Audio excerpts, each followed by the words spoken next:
আর বর্তমানে বাংলাদেশের শিক্ষামন্ত্রী এহসানুল হক মিলন এই ক্লাসে যায়, তোমরা রাজনীতি করবা জায়মা রহমানের সাথে, তাই না? তোমরা কার সাথে রাজনীতি করবা? জায়মা রহমানের সাথে, নাকি?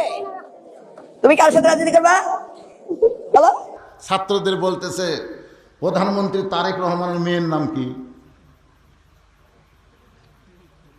তো ছোট ছোট বাচ্চারা কবার পারতেছে না, তো এক ছোট বাচ্চা বলছে জাইমা রহমান। ওরে বাবা, কি খুশি শিক্ষামন্ত্রী! আগডম বাগডম ঘোরাডম সাজে ঢাক ঢোলক ঝাঁঝর বাজে। এই মিথ্যা শিক্ষার জন্যে হাজার হাজার কোটি টাকা বাজেট চাবে, অথচ এই সকল মাদ্রাসার জন্য একটা টাকাও সংসদে উচ্চারণ হবে না। জোরে কথা কন না কেন, কথা কন না কেন? এগুলা শিক্ষামন্ত্রী না। কারেন্ট আপাতত আসলো নাকি? আসলো না কেন? ও আসলো। কয়েক বছর আমি আমার শ্বশুরের বাড়িতে গেলাম, গিয়ে বললাম আমার শ্বশুরকে, আব্বা কারেন্টের খবর কি? আমার শ্বশুর বলতেছে তুমিও যা কারেন্টতে। আমার মন তো খুবই খারাপ। আমি বললাম কারেন্টের তুলনা আমার সাথে দিলেন। তো আমার শ্বশুর বলতেছে তুমি যেমন মাঝে মধ্যে আসো থাকো না, কারেন্টটাও মাঝে মধ্যে আসে ঠিকই, থাকে না। বর্তমান কিছুদিন হলে কারেন্টটা জামাইয়ের সম্মানে আছে। এরকম আরও বেশি হবে, কারণ তেল সংকট চলতেছে। এই কারেন্টটা চলে তেল দিয়ে। জোরে কোন কি দিয়ে? যারা মোটর সাইকেল চালায়, আমি তো কিছুদিন হলে দেখতেছি আমার মাহফিলে আগের মতো আর লোক হচ্ছে না। এই লোক না হওয়ার পিছনে কারণ হলো এই মোটর সাইকেল। প্রত্যেকটা মাহফিলে মোটর সাইকেল রাখার জন্যই একটা গ্যারেজ করা লাগতো। জোরে কোন কথা ঠিক কি না? এবার তো আমি চকুতি বললো না, সবগুলো মনে হয় পাম্পত গেছে। আমাকে একজন বলতে তো হুজুর, সেই সকাল 9টায় লাইনে দাঁড়াইছি, বিকাল 5টার দিকে তেল পাচ্ছি। কি বিশাল লাইন চলতেছে মোটর সাইকেলের। আয় আয়, ওরা এখন চিন্তা করে ও শনিবার যায় 1 লিটার তেল ফুরানোর দরকার নেই, তেলের সংকট গেলে পরে না হয় ও শুনবো। কারেন্ট এই তেল দেয় চলে। কিছুদিন পরে বাংলাদেশের অবস্থা খুবই খারাপ হবে, কারণ বাংলাদেশ ইরানকে সন্ত্রাসী বলছে। ইরানে একবারে কয়ে দিছে বাংলাদেশে কোনো তেল যাবি না। এখন বাংলাদেশ আমেরিকাপন্থী হচ্ছে, আমেরিকা হামাকের সাথে আছে। আর এক দল যারা লুকে আছে ওরা কয় ভারত হামাকের সাথে আছে। এক শালাও কয় না আল্লাহ হামাকের সাথে আছে কেউ। আজকে পহেলা বৈশাখ উদযাপন হলো। পহেলা বৈশাখ উদযাপন করা যাবে না। পহেলা বৈশাখ হলো বাংলা নববর্ষের প্রথম দিন। আপনি তাহাজ্জুদের নামাজে রাত 12টার পরে শুরু হয়েছে পয়লা বৈশাখ। তাহাজ্জুদের নামাজে আপনি আল্লাহকে বলেন আল্লাহ বৈশাখ যেন কাল বৈশাখ না হয়। জোরে কোন কথা ঠিক কি না? জমিতে যত ধান আছে কেবল ধান বার হচ্ছে, অনেকের ধান মাথা হালতেছে। এখন পয়লা বৈশাখে যদি কাল বৈশাখে শুরু হয়, ওরা তো বলতেছে এসো হে বৈশাখ, এসো এসো এসো। বৈশাখ যখন শিলা পাথর নিয়ে আসবি তখন কি হবে? যে শালা শালির আজকে মুখত পেঁচা টেঁচা লাগে আনন্দ করতেছে, ওরা জীবনে জমি আবাদ করে না। আমরা যারা ভুট্টা লাগাচ্ছি, ধান লাগাচ্ছি, আমরা বুঝতেছি বৈশাখত কি হবি।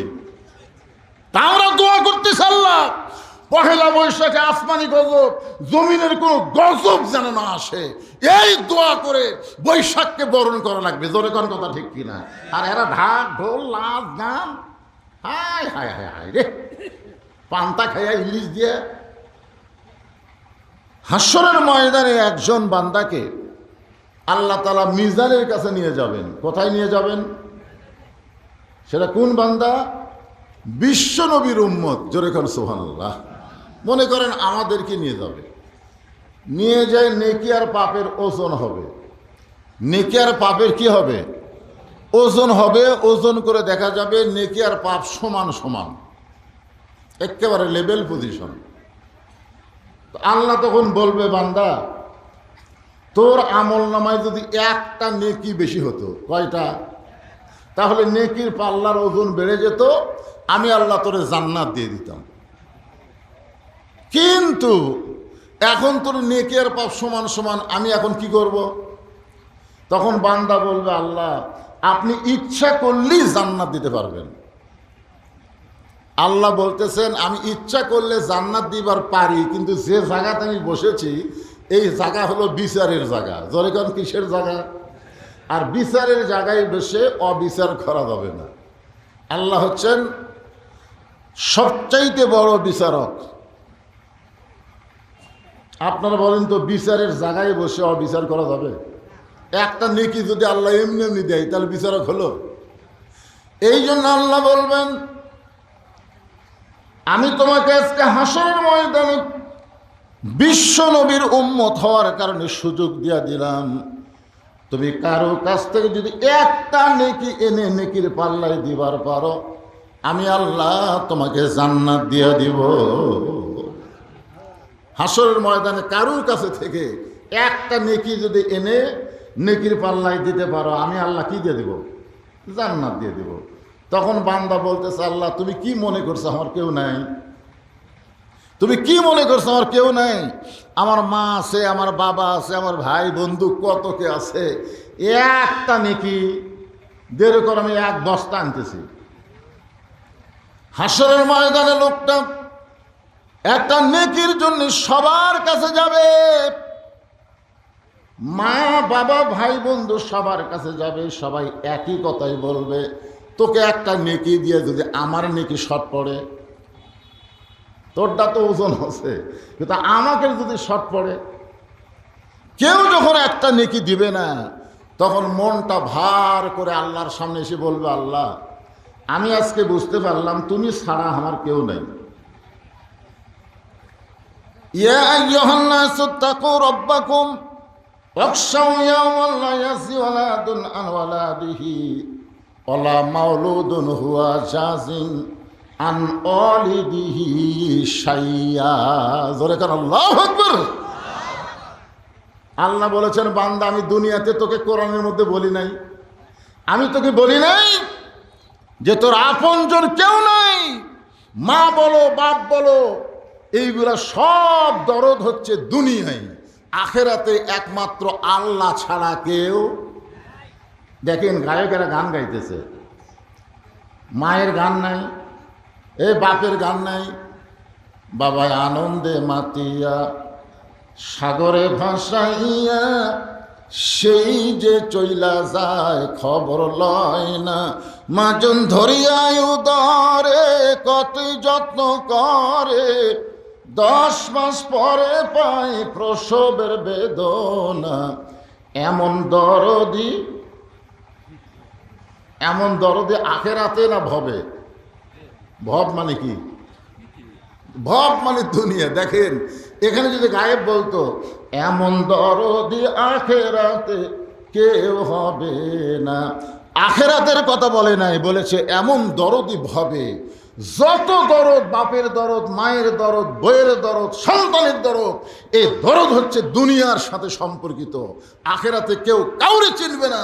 এটা আল্লাহ কোরআন দিয়ে আমাদের বলে দিয়েছে। আল্লাহ বলতেছে, ইয়া আইয়ুহাল ইনসান মা গররাকা বিরাব্বিকাল কারীম, মানুষ কিসের মায়ায় পড়ে, কিসের ধোকায় পড়ে তোমাদের আপন আল্লাহকে তোমরা ভুলে যাও। এখন তোর অবস্থা কি? নেকি আর পাপ সমান সমান। পাপ বেশি হলে জাহান্নামী, নেকি বেশি হলে জান্নাতি। কোরআন আল্লাহ বলে নাই ফামান ইয়ামাল মিসকালা যাররাতিন খায়রান ইয়ারা ওয়া মান ইয়ামাল মিসকালা যাররাতিন শাররান ইয়ারা। এখন তোর জন্য আমি কি করি? তখন বলতেছে আল্লাহ, তাহলে আমার জন্য যখন জাহান্নামও নেই জান্নাতও নেই, তখন আমার জন্য আর একটা জিনিস বানার লাগবে। তখন আল্লাহ বলতেছে, আর নতুন করে রড সিমেন্ট খরচ করবো না, ওই জান্নাত জাহান্নামের মাঝখানে একটু ফাঁকা আছে, ফাঁকের মধ্যে ঢোক যা। মানে নেকি আর পাপ সমান সমান। এই জায়গার নাম হলো আরাফ। ওই জায়গার মধ্যে তাকে জায়গা দেওয়া হচ্ছে। এমন সময় আল্লাহ আর একজনকে নিয়ে নেকি আর পাপ ওজন করে দেখে, পাপের পল্লায় পাপ ভারী, নেকির পল্লায় নেকি মাত্র একটা। জোরে কোন কয়টা? একটা। তখন আল্লাহ বলতেছে, বান্দা তোর খবর কি? বলে আমার খবর জাহান্নামী। তুই কেমনে বুঝলি? কই আমার আগের দার খবর দিছে, ওর নেকের পাপ সমান হওয়ার পরেও ও যদি জান্নাত না পায়, তাহলে আমার জন্য কি জান্নাত আছে? আমি সরাসরি জাহান্নামী। তা আল্লাহ বলতেছে তুই যখন জাহান্নামী তো জাহান্নামে যা। তখন বান্দা বলতেছে আল্লাহ আমি জাহান্নামে যাব ঠিকই, তবে একটা নেকি নিয়ে আমি জাহান্নামে যাব না, কারণ জাহান্নাম হচ্ছে পাপের জায়গা, সেখানে নেকি নিয়ে আমি কি জন্য যাব। তা আল্লাহ বলে তোর একটা নেকি কি করবি? বলে যে ভাই এক নেকির জন্য ঘোরাঘুরি করলো, কেউ দিল না, আমি ওরে একটা নেকি দিয়ে দিলাম। আল্লাহ কয় কে রে? ওই একটা নেকি। আল্লাহ ডাক দেয় তোর ব্যবস্থা হয়ে গেছে, এই ভাই ওরা একটা নেকি তোকে দিয়ে দিছে, তুই এখন জান্নাতে চলে যা। যেই বলতেছে জান্নাতে চলে যা, জান্নাতের নিকটে যাওয়ার সঙ্গে সঙ্গে সালামুন আলাইকুম তিবতুম ফাদখুলুহা খালিদিন। জান্নাতের দরজা খুলে দিয়ে বলা হচ্ছে তোমাকে চিরস্থায়ী জান্নাত দেওয়া হলো। দলিকান সুবহানাল্লাহ। এই জান্নাতের মধ্যে যখনই ঢুকে গেল, হাসরের ময়দানে সবাই বলতেছে কত বড় স্বার্থপর বারে, যে লোকটা তাকে একটা নেকি দিয়ে জান্নাতে যাওয়ার রাস্তা করে দিল, তার দিকে একবার তাকালোই না। ওই জান্নাতের মধ্যে যেই কিছুক্ষণ পরে জান্নাত থেকে বের হয়ে কান্না শুরু করছে। আল্লাহ বলে জান্নাতে গেলি, চিরস্থায়ীভাবে জান্নাতে থাকবি, তুই বাইর হয়ে কান্দিস কেন? বলে আমার কান্দার কারণ হলো আমি জান্নাতের ভিতরে গিয়ে দেখলাম আপনি লিখে রাখছেন ওয়ালা তাস্তাহি আনফুসুকুম, জান্নাতেরা যা চাবে আপনি তাই দিবেন। আল্লাহ বলতেছে আমার ওয়াদা সত্য, জান্নাতেরা যা চাবে আমি তাই দিব। তো বলতেছে তাহলে যে ভাই আমাকে একটা নেকি দিয়ে জান্নাতে যাওয়ার রাস্তা করে দিল, আমি তাকে সঙ্গে করে জান্নাতে যাওয়ার চাই। আল্লাহ বলতেছে কাম তো সারারে, এই আয় আয় আয়। এখন ওই ব্যক্তিকে নিয়ে জান্নাতে চলে গেল। এখন তৃতীয় ব্যক্তিকে নিয়ে এসে মিজানের কাছে দেখে খালি পাপ আর পাপ, নেকি একটাও নেই, একটা নেকিও নেই। ওরটাও একটা ছিল, একটাও নেই। আল্লাহ বলতেছেন তোর ঠিকানা হলো জাহান্নাম, যা। বলা মাত্রই মারছে দৌড়। আল্লাহ রে তোরে জাহান্নামে যাবার করলাম, তুই জাহান্নামে দৌড় মারতেছিস, কারণ কি? বলে আল্লাহ দুনিয়ার জীবনে তোমার কোনো হুকুম ঠিক মতো পালন করতে পারিনি বলে একটা নেকিও নেই, অন্তত আজকের দিনে তোমার হুকুম পালন করে আমি জাহান্নামে যাবার চাই। আল্লাহ ডাকতে বলেন ফাদখুলি ফি ইবাদি ওয়াদখুলি জান্নাতি। তুই যখন একটা হুকুম পালন করে আমার বান্দা হবার চাও, আমি তোমার এও জান্নাত দিয়া দিলাম। এই জন্য আল্লাহ কোরআনে বলেন লা তাকনাতু মির রাহমাতিল্লাহ ইন্নাল্লাহা ইয়াগফিরুয যুনুবা জামিআ ইন্নাহু হুয়াল গাফুরুর রহিম। খালি এই একটা আয়াত, এই একটা আয়াত আমাদের সবাইকে জান্নাত দিয়ে দিবে। জোরে করো সুবহানাল্লাহ। আল্লাহ বলেছেন আমার রহমত থেকে, আমার দয়া থেকে তোমরা নিরাশ হও না। তোমরা কত পাপ করছো, তোমরা যতই পাপ করো আমার দয়া থেকে তোমাদের পাপ বেশি হয়নি। আমার দয়া থেকে যদি তোমাদের পাপ বেশি হতো তাহলে তোমরা আরামের বাড়ি, আরামের বিছানা, আরামের ঘুম বাদ দিয়া এই জান্নাতের বাগানে বসতে না। এখানে বসা মাত্রই এখন পর্যন্ত তোমাদের পাপ আমার দয়ার নিচে আছে। ধরে কেন সুবহানাল্লাহ।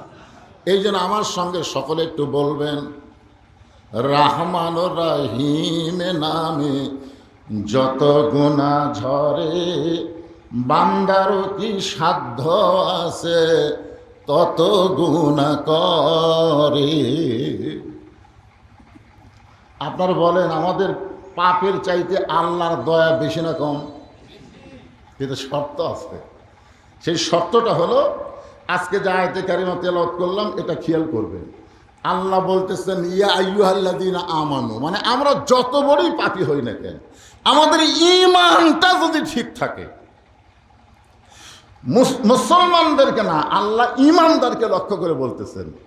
আল্লাহ যদি বলতো ইয়া আইয়ুহাল মুসলিমু, এখানে মুসলিমু বলে ডাকে নাই, ইয়া আইয়ুহাল্লাযীনা আমানু, যারা আমাকে বিশ্বাস স্থাপন করেছো তাদের এক নম্বর কাজ হচ্ছে আত্তাকুল্লাহ, 2 নম্বর হচ্ছে হাক্কা তুকাতিহি, আর 3 নম্বর হচ্ছে ওয়ালা তামুতুন্না ইল্লা ওয়া আনতুম মুসলিমুন, মুসলমান না হয়ে মরিও না। আমরা কি এখনো মরছি ভাই? এই ধরে কর, আমরা কি মরছি? আমাদের মরা কবে? হচ্ছে এখনই মরবে।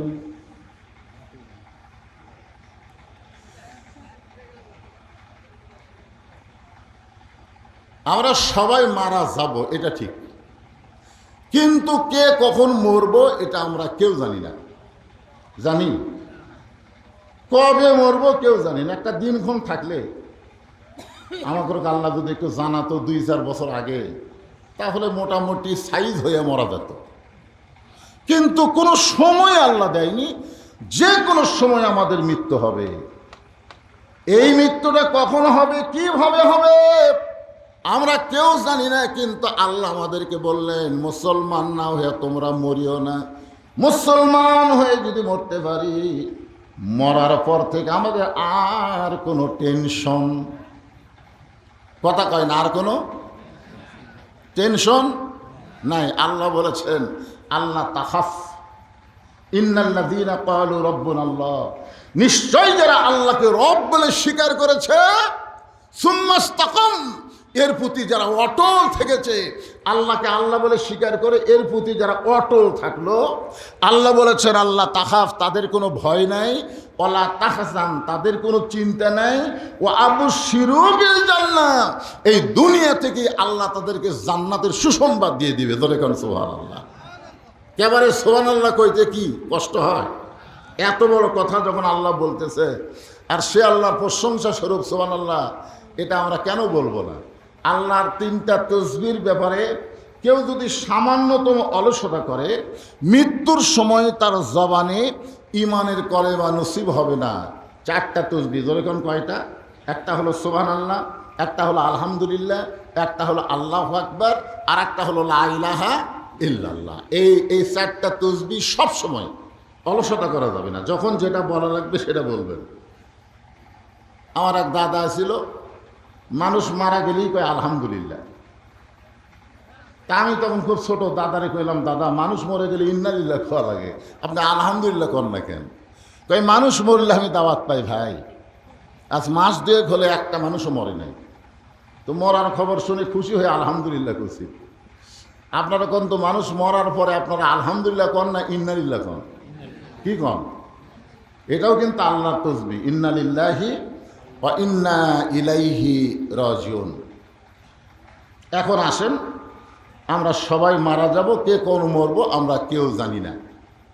একটা গজল আছে, কিন্তু যেদিন ডাক পড়িবে কবর মাঝে যাইতে, জোগাড় কিছু করছ বন্ধু তার মাঝে বিছাইতে।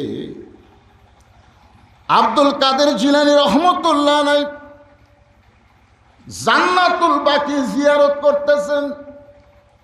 2টা গোরস্থান মক্কায় আছে, যারা হজ করবার যায় এই 2টা গোরস্থান তারা জিয়ারত করে। কাবার পাশে যেই কবরস্থান, সেটার নাম হলো জান্নাতুল মাওয়া। এখানে হাজী সাহেব নাই, আপনি তো হজ করছেন। কাবা থেকে উত্তরে 1 কিলো দূরে একটা গোরস্থান আছে, সেই গোরস্থানের নাম হলো জান্নাতুল মাওয়া। আর রাসূলের রওজার পাশ থেকে আর একটা গোরস্থান একটু ফাঁকি রয়েছে, তার নাম হলো জান্নাতুল বাকি। জান্নাতুল মাওয়ার মধ্যে ঘুমায় আছে খাদিজাতুল কুবরা, আর জান্নাতুল বাকির মধ্যে ঘুমায় আছে ফাতেমাতুজ জহুরা। মনোযোগ দিয়ে শুনবেন। একদিন গভীর রাত্রে খাদিজাতুল কুবরা নবীর হাত ধরে কাঁদতেছে। আল্লাহ রাসূল বলে, খাদিজা কি জন্যে কাঁদো? বলে, যে কোনো সময় আমার মৃত্যু হবে। সুবহানাল্লাহ বলেন। এটা কিন্তু খাদিজা, যিনি প্রথম আমাদের নবীকে নবী বলে স্বীকার করেছেন, সেই মহিলাটা বলতেছে যে কোনো সময় আমার মৃত্যু হবে। তো আল্লাহ রাসূল বলে, খাদিজা এটা সবার জন্য, আমার জন্যও তাই, আপনার জন্যও তাই। খাদিজা বলতে, হুজুর যে কোনো সময় যখন মৃত্যুই হবে, তাহলে মরার আগে আমার কোনো খুশির খবর নাই? মরার আগে আমার কোনো খুশির খবর নাই। আল্লাহ রাসূল বললেন, এই দুনিয়াতে 10 জন পুরুষকে আল্লাহ তাআলা জান্নাতের সার্টিফিকেট দান করেছে। বলেন সুবহানাল্লাহ। 10 জন নারীকেও আল্লাহ জান্নাতের সার্টিফিকেট দান করছে। পুরুষের মধ্যে 1 নম্বর হলো আবু বকর, আর নারীদের মধ্যে 1 নম্বর হলো খাদিজাতুল কুবরা। যেই মহিলাকে আল্লাহ জান্নাতের 1 নম্বর সুসংবাদ দিয়েছে, সেই মহিলাটা ঘুমায় আছে জান্নাতুল মাওয়া। আর যাকে আল্লাহ তাআলা সাইদাতুন নিসাই আহলুল জান্নাহ ফাতেমাতুজ জোহরা, তাকে আল্লাহ শোয়ায় রাখছে জান্নাতুল বাকি। মা আছে জান্নাতুল মাওয়া, আর মেয়ে আছে জান্নাতুল বাকি। সুবহানাল্লাহ কন্যা কেন? আব্দুল কাদের জিলানী ওই জান্নাতুল বাকি জিয়ারত করতেছেন। আমার মায়েরা যখন আজকে পর্দার অন্তরে একটু মনোযোগ দিয়ে শুনবেন, এমন সময় পিছন দিক থেকে এক ছাত্র বলতে যে হুজুর, আপনি চোখ বন্ধ করলে দুনিয়ার খবর বলতে পারেন, আপনি একটু চোখ বন্ধ করে দেখেন তো এই জান্নাতুল বাকির মধ্যে মা ফাতেমার কবর কোন জায়গায়। অনেক মুরিদের ছাত্রদের ধারণা চোখ বন্ধ করলে দুনিয়ার খবর কি, চোখ বন্ধ করলে দুনিয়ার খবর জানা যায়? যায় না। আল্লাহ রাসূল বলেছেন, তিরমিজি শরীফের হাদিস, ইত্তাকু ফিরাসাতাল মুমিনিনা ফাইন্নাহু ইয়ানজুরু বিনূরিল্লাহ। এই কথার দিকে খেয়াল করেন। আপনারা যারা মুরব্বী আছেন তারা সবাই জানেন, ছোটবেলায় আমরা লেখাপড়া করছি, 1 চন্দ্র, 2 পক্ষ, 3 নিত্র। 1 চন্দ্র, চন্দ্র কয়টা? পক্ষ কয়টা? পক্ষ 2 পক্ষ, একটা আলো পক্ষ, একটা। আর 3 নিত্র। নিত্র মানে কি? তাহলে মানে এই 2 চোখ আপনারা বিশ্বাস করতেছেন? দেখা যায় না রে, দেখা যায় না রে পাগলা। এই 2 চোখের কথা বলা হয় নাই। প্রত্যেকটা মুমিনদের দৃষ্টির নজরকে তোমরা ভয় করো। ইত্তাকু ফিরাসাতাল মুমিনিন, যারা মুমিন হবে তাদের দৃষ্টি নজরকে তোমরা ভয় করো। কারণ তারা তোমাদের মতন দেখে না, তারা যা দেখে আল্লাহর নূরের সাহায্যে। জোরে কর সুবহানাল্লাহ। এখন তো আপনারা দেখতেছেন এই আলো দিয়ে, যে লাইটের আলো, আলো নিভে গেলি কি অন্ধকার। সূর্যের আলো, চন্দ্রের আলো, লাইটের আলো, এগুলো আলো লিয়ে মশান মারতেছেন। এমন একটা চোখ আল্লাহ প্রত্যেকটা মুমিনদের দান করেছে, যেই চোখ দিয়ে দুনিয়ার আলো লাগবে না। এই চোখ দেখবে ইয়ানজুরু বিনূরিল্লাহ, আল্লাহ নূর দিয়ে। আর আল্লাহ নূরের নাম কি? আমার দিকে তাকান, তাকান। এরা এরা বোঝেন এটা কি? আমরা স্লোগান দেই, আল কোরআনের আলো ঘরে ঘরে। ঠিকই আছে, ঘরে ঘরেই তো চলা লাগবে। কোরআনের এক নাম হলো নূর, নূর মানে আলো। আব্দুল কাদের জিলানী বললেন, রে মুরিদেরা, ছাত্ররা শোনো, আমি চোখ বন্ধ করলে দুনিয়ার খবর সব বলতে পারলেও জান্নাতুল বাকির কোন জায়গায় ফাতেমার কবর, এটা আমি না, দুনিয়ার কেউ কোনোদিন বলতে পারবে না। এই জান্নাতুল বাকির কোন জায়গায় ফাতেমার কবর, এটা আমি আব্দুল কাদের না, দুনিয়ার কেউ কোনোদিন বলতে পারবে না। সমস্ত ছাত্র বলে, হুজুর এই জান্নাতুল বাকির মধ্যে ফাতেমার কবর, কিন্তু দুনিয়ার কেউ কেন বলতে পারবে না? সঙ্গে সঙ্গে আব্দুল কাদের জিলানী বললেন, ফাতেমা হলো জহুরা। ফাতেমা হলো, সবাই আমার সঙ্গে বলেন কি? জহুরা। সমস্ত মুরিদ ছাত্র বলে, হুজুর জহুরা মানে কি? আজকে আমার মায়েরা যারা পর্দার অন্তরে বসে আছেন, মাথার চুল বেঁচে খাচ্ছেন, আজকে একটু মনোযোগ দিয়ে শুনবেন। জহুরা মানে কি? আমার মা বোনেরা যদি ভালো হয়ে যায়, মা বোনের পেটের সন্তান ভালো হয়ে যাবে। কারণ মা যদি ভালো হয়, পেটের বাচ্চা আল্লাহর ওলি হয়ে যায়। সুবহানাল্লাহ না কেন? কিন্তু যেই ছেলেরা রাস্তা ঘুরতেছে, যেই ছেলেরা মেলার মধ্যে ঘুরতেছে, কোরআনের মাহফিলে বেশিক্ষণ টিস্টিবার পারতেছে না, কিছু সময় থাকার পরে যাদের মনটা ছটফট করে, বুঝতে হবে এই ব্যায়াম তাদের জন্য না, এই ব্যারাম হলো তাদের মায়ের জন্যে।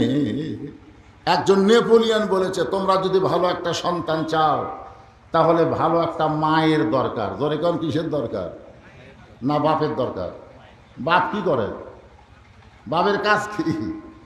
বাপ কিছুই করে না, সব করে মা। আমার সেই মায়েরা পর্দার অন্তরে বসে আছেন, আপনাদেরকে সামনে নিয়েই আমি আজকে আলোচনাটা শুরু করলাম। একটু খেয়াল করে শুনবেন। আল্লাহ ইমানদারকে লক্ষ্য করে বললেন, আত্তাকুল্লাহ, ভয় করতে হবে কার? আল্লাহর। জোরে বলেন কার? কিন্তু বর্তমানে আমরা বাংলাদেশে ভয় করতেছি কার? বর্তমানে এখন এই সময় আপনারা কার ভয় করতেছেন? আল্লাহর ভয় করতেছেন? মাশাআল্লাহ। শুধু ভয় করলে হবে না, হাক্কা তুকাতিহি, ভয় করার মতন ভয় করা লাগবে। শুধু ভয় এটা মাঝে মধ্যে হয়, মাঝে মধ্যে ভয় হয়। আমি যখন একা একা চলি তখন আমার ভয়।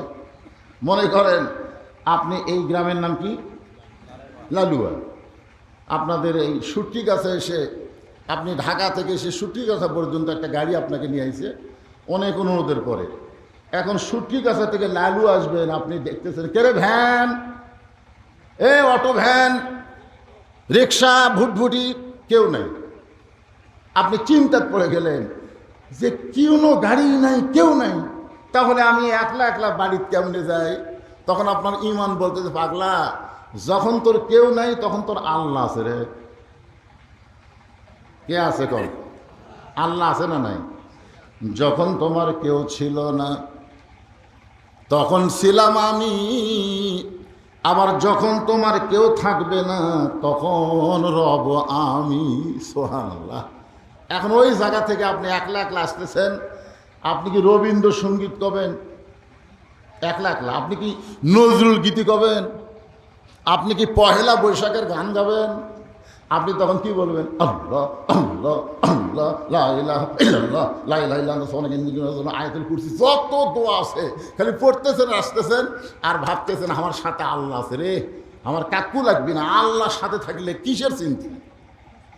যে আপনি লালু আইছেন, লালু এসে নিজের বাড়ির দরজায় গিয়ে ডাকতেছেন, রহিমার মা, মানে মেয়ের নাম হলো রহিমা, রহিমার মা দরজা খুলে দাও।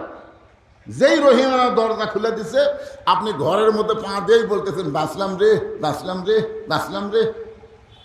বউ বলতেছে, কিসের বাঁচা? বলে, হায় হায়, সুটকি গাছা থেকে এ পর্যন্ত একলা আসলাম, কত ভয় বাড়ে, আর কোনো টেনশন নাই, বাড়ি যখন পাচ্ছি আমার আর কোনো চিন্তা নাই। আল্লাহ বলে, পাগলা, এখনই তুই বিপদে পড়লি, বাড়ি পাইয়া, বউ পাইয়া, সন্তান পাইয়া তুই সব ভুলে গেলি। এতক্ষণ আমি আল্লাহ তোর সঙ্গে ছিলাম। আল্লাহ যার সঙ্গে থাকে তাকে সবসময় আল্লাহর সঙ্গেই রাখতে হয়। মাঝে মধ্যে আল্লাহর ভয়, বাড়ি বৌসল পালে আল্লাহ ভুলে যায়, এরা কিন্তু আত্তাকুল্লাহ হতে পারে, কিন্তু হাক্কা তুকাতিহি হতে পারবে না। হাক্কা তুকাতিহি হতে গেলে সব সময় প্রধানমন্ত্রী হলেও আল্লাহর ভয়, ফকির হলেও আল্লাহর ভয়। জোরে কোন কথা ঠিক কিনা? আপনার বলেন তো, আমাদের প্রধানমন্ত্রী যখন আজান দেয় নামাজ পড়ে কি পড়ে না? এমন একটা স্পিকার এবারে বসেছে, বুঝলেন, চেয়ার পাশে, নামাজের সময় হলে আর বিল উত্থাপন করবার দেয় না। আপনারা দেখেননি কয়েকদিন আগে? হ্যাঁ, চিফ হুইপ যখন বিল উত্থাপন করবে বলে দুটা বিল উত্থাপন করার পরে নামাজত যায়। তখন কি বলল স্পিকার? না, আগে নামাজ, আগে নামাজ, নামাজের আগে কোনো কাজ না। যেই বাংলাদেশের স্পিকার নামাজের আগে কোনো কাজ করবার চায় না, আগে নামাজ পড়বে, সেই বাংলাদেশের প্রধানমন্ত্রী যদি নামাজ নিজে পড়ে, আল্লাহ কোরআনে বলেছেন, কু আনফুসাকুম আহলিকুম নার, জাহান্নামের আগুন থেকে বাঁচতে গেলে একলা বাঁচলে হবে না, আহাল পরিবার নিয়ে বাঁচতে হবে। বাংলাদেশের সমস্ত মুসলমানকে বাঁচাইতে গেলে নামাজকে বিল আকারে পাশ করে সবাইকে নামাজ কায়েমের ব্যবস্থা করা লাগবে। জোরে কোন কথা ঠিক কিনা? কথা বলেন। সমাজের মধ্যে নামাজ যখন কায়েম হবে, আমাদের ছেলেরা তখন মেলার মধ্যে ঘুরবে না, মেলার মধ্যে ঘুরবে না, কারণ তারা নামাজের কারণে বুঝতে পারবে ইন্না সালাতা তানহা আনিল ফাহশাই ওয়াল মুনকার। একমাত্র নামাজই পারে মানুষকে যাবতীয় ফাহেসা অশ্লীলতা থেকে হেফাজত করতে, এই কথা কার? কথা কন না কেন? কোরআনের মাহফিল বাদ দেয়া মেলা ধরা, এটা কি শালীনতা না অশ্লীলতা? তাহলে যারা নামাজি তারা মেলাত যাবে? আমার সাথে কথা বলেন, তারা যাবে? যাবে না। আজকে পহেলা বৈশাখ উদযাপন হলো। পহেলা বৈশাখ উদযাপন করা যাবে না। পহেলা বৈশাখ হলো বাংলা নববর্ষের প্রথম দিন। আপনি তাহাজ্জুদের নামাজে রাত 12টার পরে শুরু হয়েছে পহেলা বৈশাখ। তাহাজ্জুদের নামাজে আপনি আল্লাহকে বলেন, আল্লাহ বৈশাখ যেন কাল বৈশাখ না হয়। জোরে কোন কথা ঠিক কি না? জমিতে যত ধান আছে, কেবল ধান বার হচ্ছে, অনেকের ধান মাথা হালতেছে। এখন পয়লা বৈশাখে যদি কাল বৈশাখে শুরু হয়, ওরা তো বলতেছে এসো হে বৈশাখ, এসো এসো এসো। বৈশাখ যখন শিলা পাথর নিয়ে আসবি তখন কি হবে? যেই শালা শালিরা আজকে মুখত পেঁচা টেঁচা লাগে আনন্দ করতেছে, ওরা জীবনে জমি আবাদ করে না। আমরা যারা ভুট্টা লাগাচ্ছি, ধান লাগাচ্ছি, আমরা বুঝতেছি বৈশাখত কি হবি। তা আমরা দোয়া করতেছি, আল্লাহ পহেলা বৈশাখে আসমানি গজব, জমিনের কোন গজব যেন না আসে, এই দোয়া করে বৈশাখকে বরণ করা লাগবে। জোরে কোন কথা ঠিক কিনা? আর এরা ঢাক ঢোল নাচ গান, হায় হায় হায় হায় রে, পান্তা খাইয়া ইলিশ দিয়ে।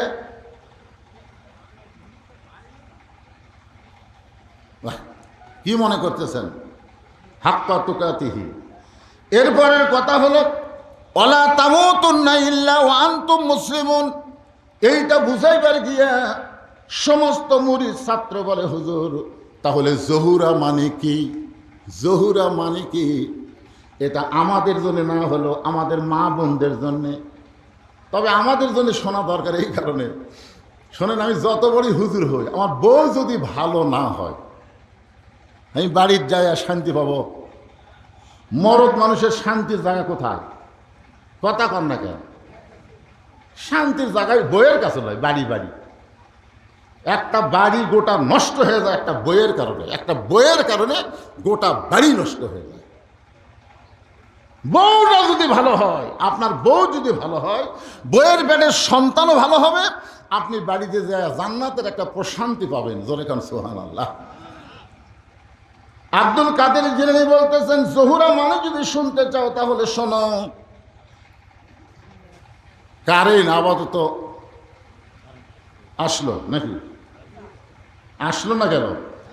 ও আসলো। কয়েক বছর আমি আমার শ্বশুরের বাড়িতে গেলাম, গিয়ে বললাম আমার শ্বশুরকে, আব্বা কারেন্টের খবর কি? আমার শ্বশুর বলতেছে তুমিও যা কারেন্টতে। আমার মন তো খুবই খারাপ। আমি বললাম কারেন্টের তুলনা আমার সাথে দিলেন। তো আমার শ্বশুর বলতেছে তুমি যেমন মাঝে মধ্যে আসো থাকো না, কারেন্টটাও মাঝে মধ্যে আসে ঠিকই, থাকে না। বর্তমান কিছুদিন হলে কারেন্টটা জামাইয়ের সম্মানে আছে। এরকম আরও বেশি হবে, কারণ তেল সংকট চলতেছে। এই কারেন্টটা চলে তেল দিয়ে। জোরে কোন কি দিয়ে? যারা মোটর সাইকেল চালায়, আমি তো কিছুদিন হলে দেখতেছি আমার মাহফিলে আগের মতো আর লোক হচ্ছে না। এই লোক না হওয়ার পিছনে কারণ হলো এই মোটর সাইকেল। প্রত্যেকটা মাহফিলে মোটর সাইকেল রাখার জন্যই একটা গ্যারেজ করা লাগতো। জোরে কোন কথা ঠিক কি না? এবার তো আমি চোখই করলো না, সবগুলো মনে হয় পাম্পত গেছে। আমাকে একজন বলতে তো, হুজুর সেই সকাল 9টায় লাইনে দাঁড়াইছি, বিকাল 5টার দিকে তেল পাচ্ছি। কি বিশাল লাইন চলতেছে মোটর সাইকেলের। আয় আয়, ওরা এখন চিন্তা করে ও শুনবার যায় 1 লিটার তেল ফুরানোর দরকার নেই, তেলের সংকট গেলে পরে না হয় ও শুনবো। কারণ এই তেল দেয় চলে। কিছুদিন পরে বাংলাদেশের অবস্থা খুবই খারাপ হবে, কারণ বাংলাদেশ ইরানকে সন্ত্রাসী বলছে। ইরানে একবারে কয়ে দিছে বাংলাদেশে কোনো তেল যাবি না। এখন বাংলাদেশ আমেরিকাপন্থী হচ্ছে, আমেরিকা আমাদের সাথে আছে, আর এক দল যারা লুকে আছে ওরা কয় ভারত আমাদের সাথে আছে, এক শালাও কয় না আল্লাহ আমাদের সাথে আছে। কেউ এখানে যারা আমরা বসে আছি আমাদের সাথে কে আছে? জবান খুলে বলেন কে? আব্দুল কাদের জিলানী বলতেছেন তাহলে শোনো। এশার নামাজ পড়ে হযরত আলী ঘরের ভিতরে ঢুকছেন। ঘরের ভিতরে ঢুকে দেখে ঘরটা সুন্দর করে সাজায় রাখছে। হাসান হোসেনকে সুন্দর করে সাজায় দিয়া নবীর কলিজার টুকরা ফাতেমা সুন্দরী হয়ে সাইজা গুইজা বসে আছে। আপনার বলেন একটা পুরুষ মানুষ ঘরের মধ্যে গিয়া যদি দেখে ঘরটা সুন্দর করে সাজানো, সন্তান দুইটাকে সুন্দর করে সাজায় দিছে, নিজেও সুন্দরী, আল্লাহ রাসূল বলেছেন আমার ফাতেমাকে আল্লাহ এত সুন্দরী করে দুনিয়াতে প্রেরণ করেছে, বেহেশতের হুরেরা দেখলেও পর্যন্ত লজ্জিত হবে। সুবহানাল্লাহ কন্যা কেন? তাহলে ফাতেমা কেমন সুন্দরী, আবার সাজা গুজা বসে আছে। হযরত আলী ঘরের মধ্যে গিয়েই বললেন আলহামদুলিল্লাহ। ঘরের মধ্যে গিয়ে শুকর আদায় করলেন কার? আর আমরা বাড়ির মধ্যে ঢুকলে বলি নাউজুবিল্লাহ। বাড়ির ঢুকতি তেল নাই, লবণ নাই, এটা নেই সেটা নেই, হায় হায়। ঘরের দিকে তাকে দেখেন খেতা একটি পড়ে আছে, চাদর উল্টা হয়ে আছে, বালুস আড়াই দিকে গেছে, শোল দুইটা একটা ধুলে ভরে আছে, আর একটা কাদলে খেলতেছে, বইয়ের এটি হলুদ ভরছে, এটি তেল ভরছে, কেমন যেমন কাপড় চোর বসে আছে। তখন পুরুষ মানুষকে বেড়াই ভালো রে, বাহিরেই ভালো। বাইরে যে কটা মেয়ে মানুষ দেখে সব সাজিয়া গুজা ঘরে, মেয়েরা কিন্তু বাইরে যখন যায় তখন সাজা গুজা যায় না, কথা কন না কেন? আল্লাহ কোরআনে বলেন ওয়াকারনা ফি বুয়ুতিকুন্না ওয়ালা তাবাররাজনা তাবাররুজাল জাহিলিয়াতিল উলা। এ মেয়েরা, তোমরা ঘরের মধ্যে সাজুগুজু করে থাকো, ঘরের বাহির তোমরা হয়ে না। কোনো কারণে যদি ঘরের বাহির হও তাহলে জাহিলি যুগের মেয়েদের মতন সাজগোজ করে বের হওয়া যাবে না। ঘরের পরিবেশ পর্দা নিয়ে তোমাদের বাহিরে যাওয়া লাগবে। হুকুম কার? আল্লাহ তাহলে সাজার কথা বলছেন কোথায়? বাহিরে না ঘরে? আরো ধরে কন। আর বাহিরে যখন যাবে কালো পর্দা, কালো বোরকা পরে যাওয়া লাগবে। সেই বোরকাও হওয়া লাগবে ঢিলা ঢালা। এখনকার বোরকা তো টাইট, এমন বোরকা পরছে বাইরে থেকে সব বোঝা যায়। তাহলে সেইটা পর্দা হলো? আমাদের মায়েদের জন্য বলি মা, রঙিন বোরকা পরবেন না, আবার বোরকার মধ্যে কোনো কাজ করে নেবেন না। এখন অনেক কিছু দিয়ে বোরকা এমনভাবে বানায়, কেউ মেয়ের দিকে না দেখলো বোরকার জন্য একবার তাকায়। আর কালো বোরকা পরে মেয়েরা যদি ঢিলা ঢালা বোরকা পরে যায়, একটা মরদও তাকাবি না, তাকালে বলবে ইন্না লিল্লাহ ইন্না লিল্লাহ। কি জন্য বলবে? যেন মানুষ যায় না, পেতনি যায় রে। একটু মনোযোগ দিয়ে শুনবেন। হযরত আলী আলহামদুলিল্লাহ যেই মাত্র বলেছে, সঙ্গে সঙ্গে ফাতেমা দুইটা বাচ্চাকে বুকের মধ্যে নিয়ে বলতেছে বাবু তোমরা দুই ভাই একটু অন্য ঘরের মধ্যে যাও, তোমরা দুই ভাই একটু অন্য ঘরে যাও, তোমার বাবার সঙ্গে আমার গোপন কিছু কথা আছে। হাসান হোসেন মুসকি মুসকি হাসতেছে। সুবহানাল্লাহ।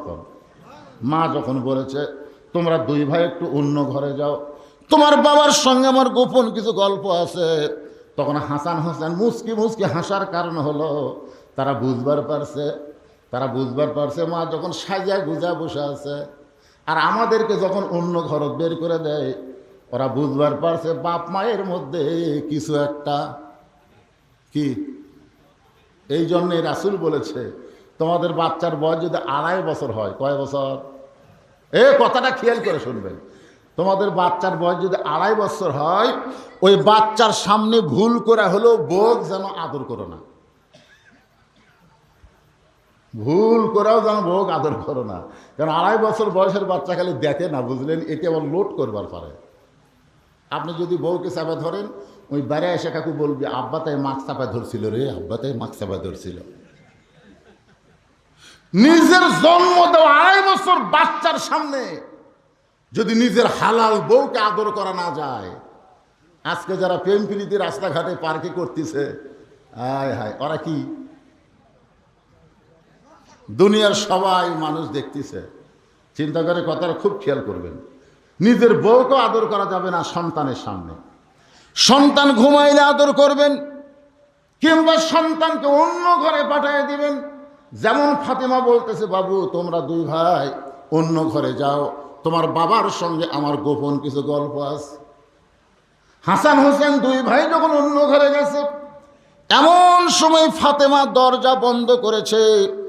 যেই ফাতেমা দরজা বন্ধ করেছে, সঙ্গে সঙ্গে হযরত আলী মাথার টুপি খুলছে। বউ যদি দরজা বন্ধ করে তখন স্বামীর মাথার টুপি রাখা যায় না? আপনার কথা কর না কেন বারে? সব সময় টুপি চলবি? আমি যে টুপি মদত ওয়াজ করতেছি, আমি যখন বাড়ি যাই বইয়ের সামনে যদি বলি, কাগো আজকে ওয়াজ করে মন ভরেনি, আজকে তোমাকে 10 মিনিট ওয়াজ শোনাবো, একটু বসো তো।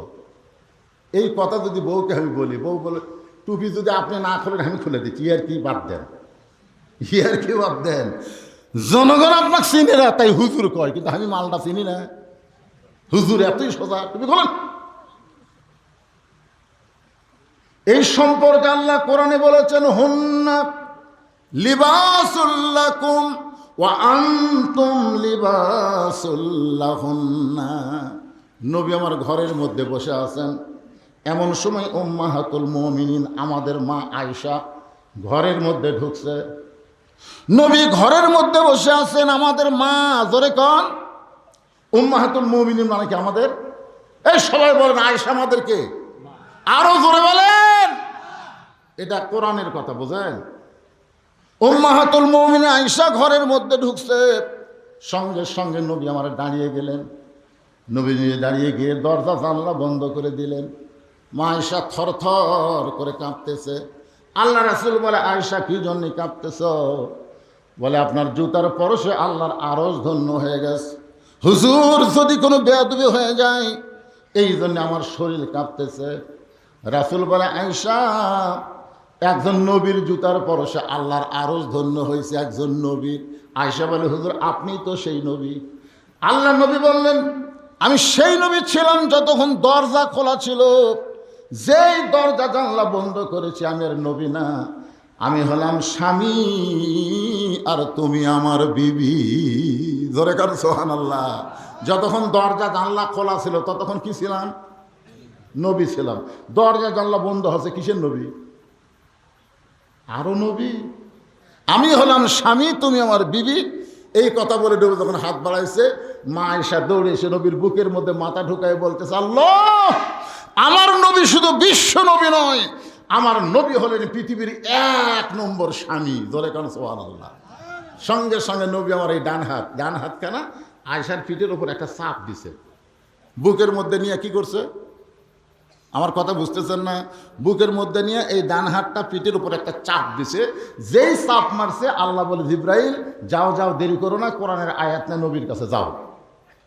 জিব্রাইল বলে, হুজুর আল্লাহ আপনি যখনই বলেন তখনই লৌহ মাহফুজ থেকে নবীর কাছে কোরআন নিয়ে যাই, কিন্তু এইভাবে বলার কারণ কি?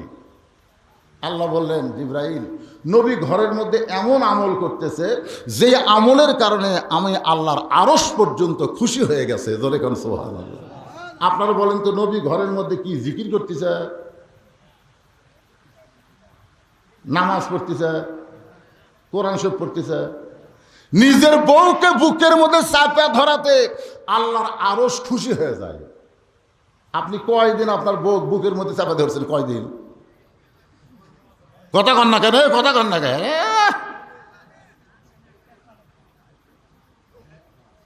আজকে মায়েরা বুঝতেছে যে হুজুর আজ দিচ্ছে।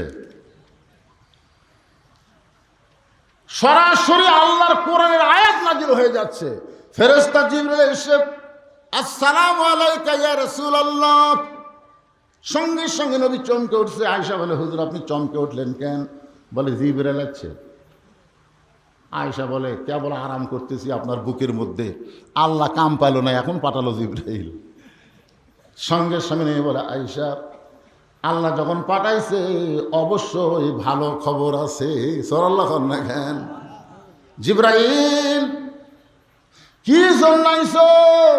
ফেরেশতা জিবরাইল বলে, ইয়া রাসূলুল্লাহ আপনি ঘরের মধ্যে কি করতেছেন এটা আমি জানি না, জানে আল্লাহ। আল্লাহ তাআলা নাজিল করলেন, হুন্না লিবাসুল লাকুম ওয়া আনতুম লিবাসুল লাহুন্না।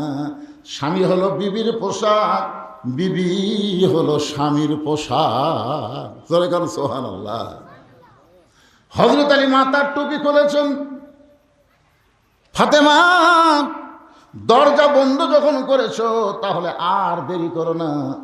ফাতেমা দৌড়ে এসে হযরত আলীর বুকের মধ্যে মাথা ঢোকায় ছোট বাচ্চার মতন কান্না শুরু করেছে। আলী বলতে তো, ফাতেমা এত সুন্দর করে ঘর সাজাইছো, এমন সুন্দর করে হাসান হোসেনকে সাজাই দিছ, নিজেও সাইদা গইদা বসে আছো, হাসান হোসেনকে ঘর থেকে বের করে দিয়া তুমি দৌড়ে এসে আমার বুকের মধ্যে মাথা ঢুকায় কান্দো কেন?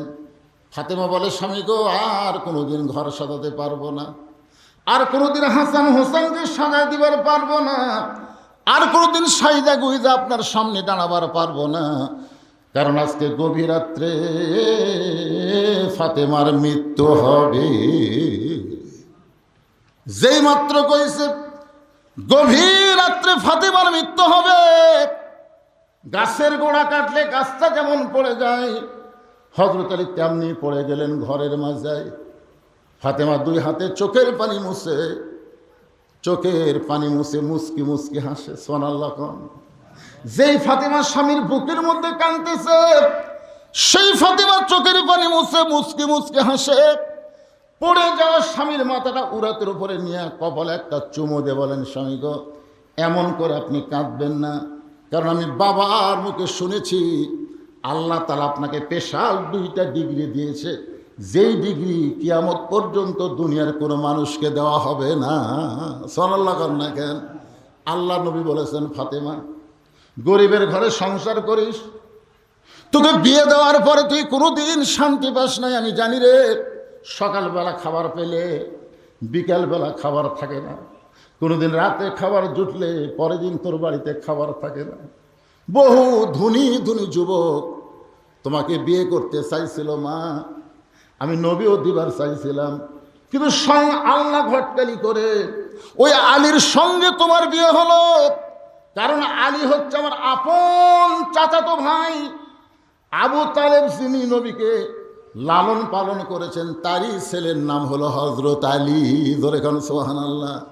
আপন চাচাতো ভাইয়ের সঙ্গে আমার ফাতেমাকে বিয়ে দেব, এইটা কোনো দিন আমি কল্পনা করি নাই।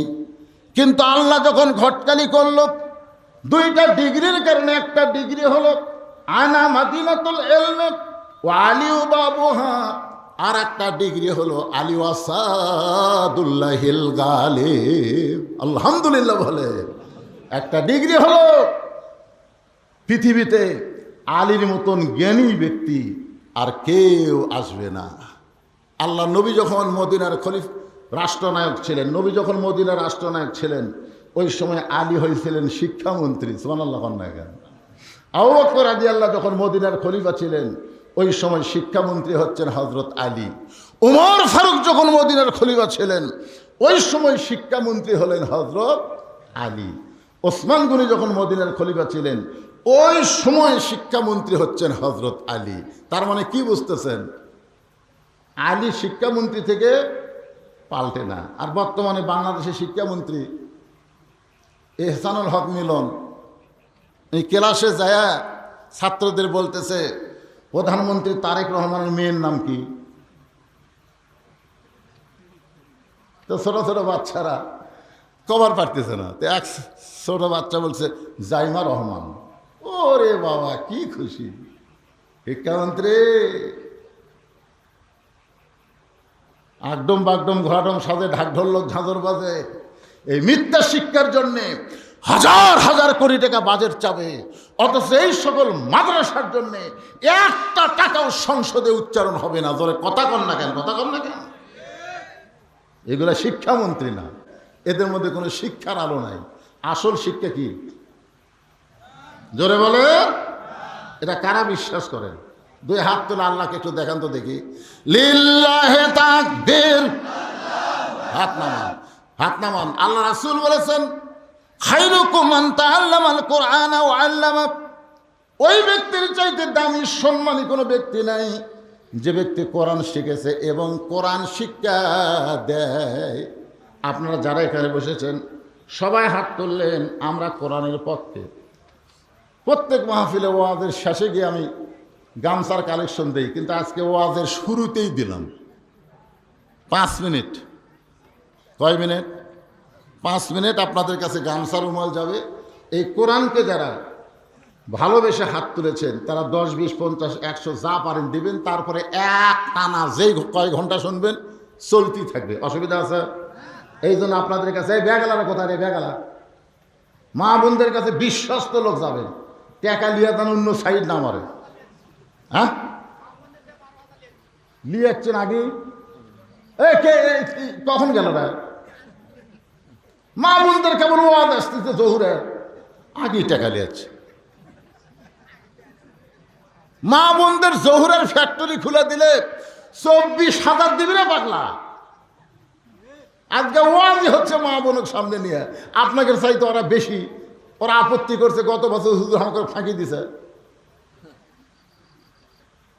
এর মধ্যে নামিন, এর মধ্যে নামার লোক নাই। এ মরদ পুরুষের কাছে নামার লোক নাই। ওটা বসা করবেন না, একজনও ওটা বসা করবেন না। ওটা বসা এটা চরম খারাপ রোগ। কিসের জন্য ওঠেন? পেশাবের জন্য ওঠেন। অনুনাজ্জিলু মিনাল কুরআনি মা হুয়া শিফাউ ওয়া রাহমাতুল লিল মুমিনিন। এই কোরআন মুমিনদের যাবতীয় রোগের ঔষধ এবং রহমত। জোরে কান সুবহানাল্লাহ।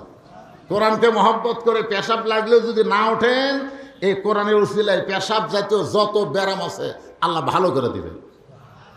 বহুমূত্র ব্যারাম কি ভালো? আরামের ঘুম ভাঙ্গা পেশাব করা লাগে।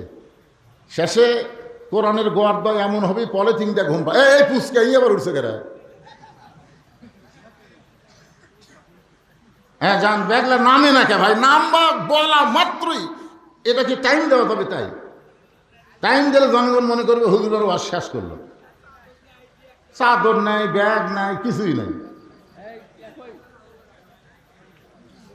ঠিক আছে, আদায় করবেন না, আপনারা ওয়াজ শোনেন।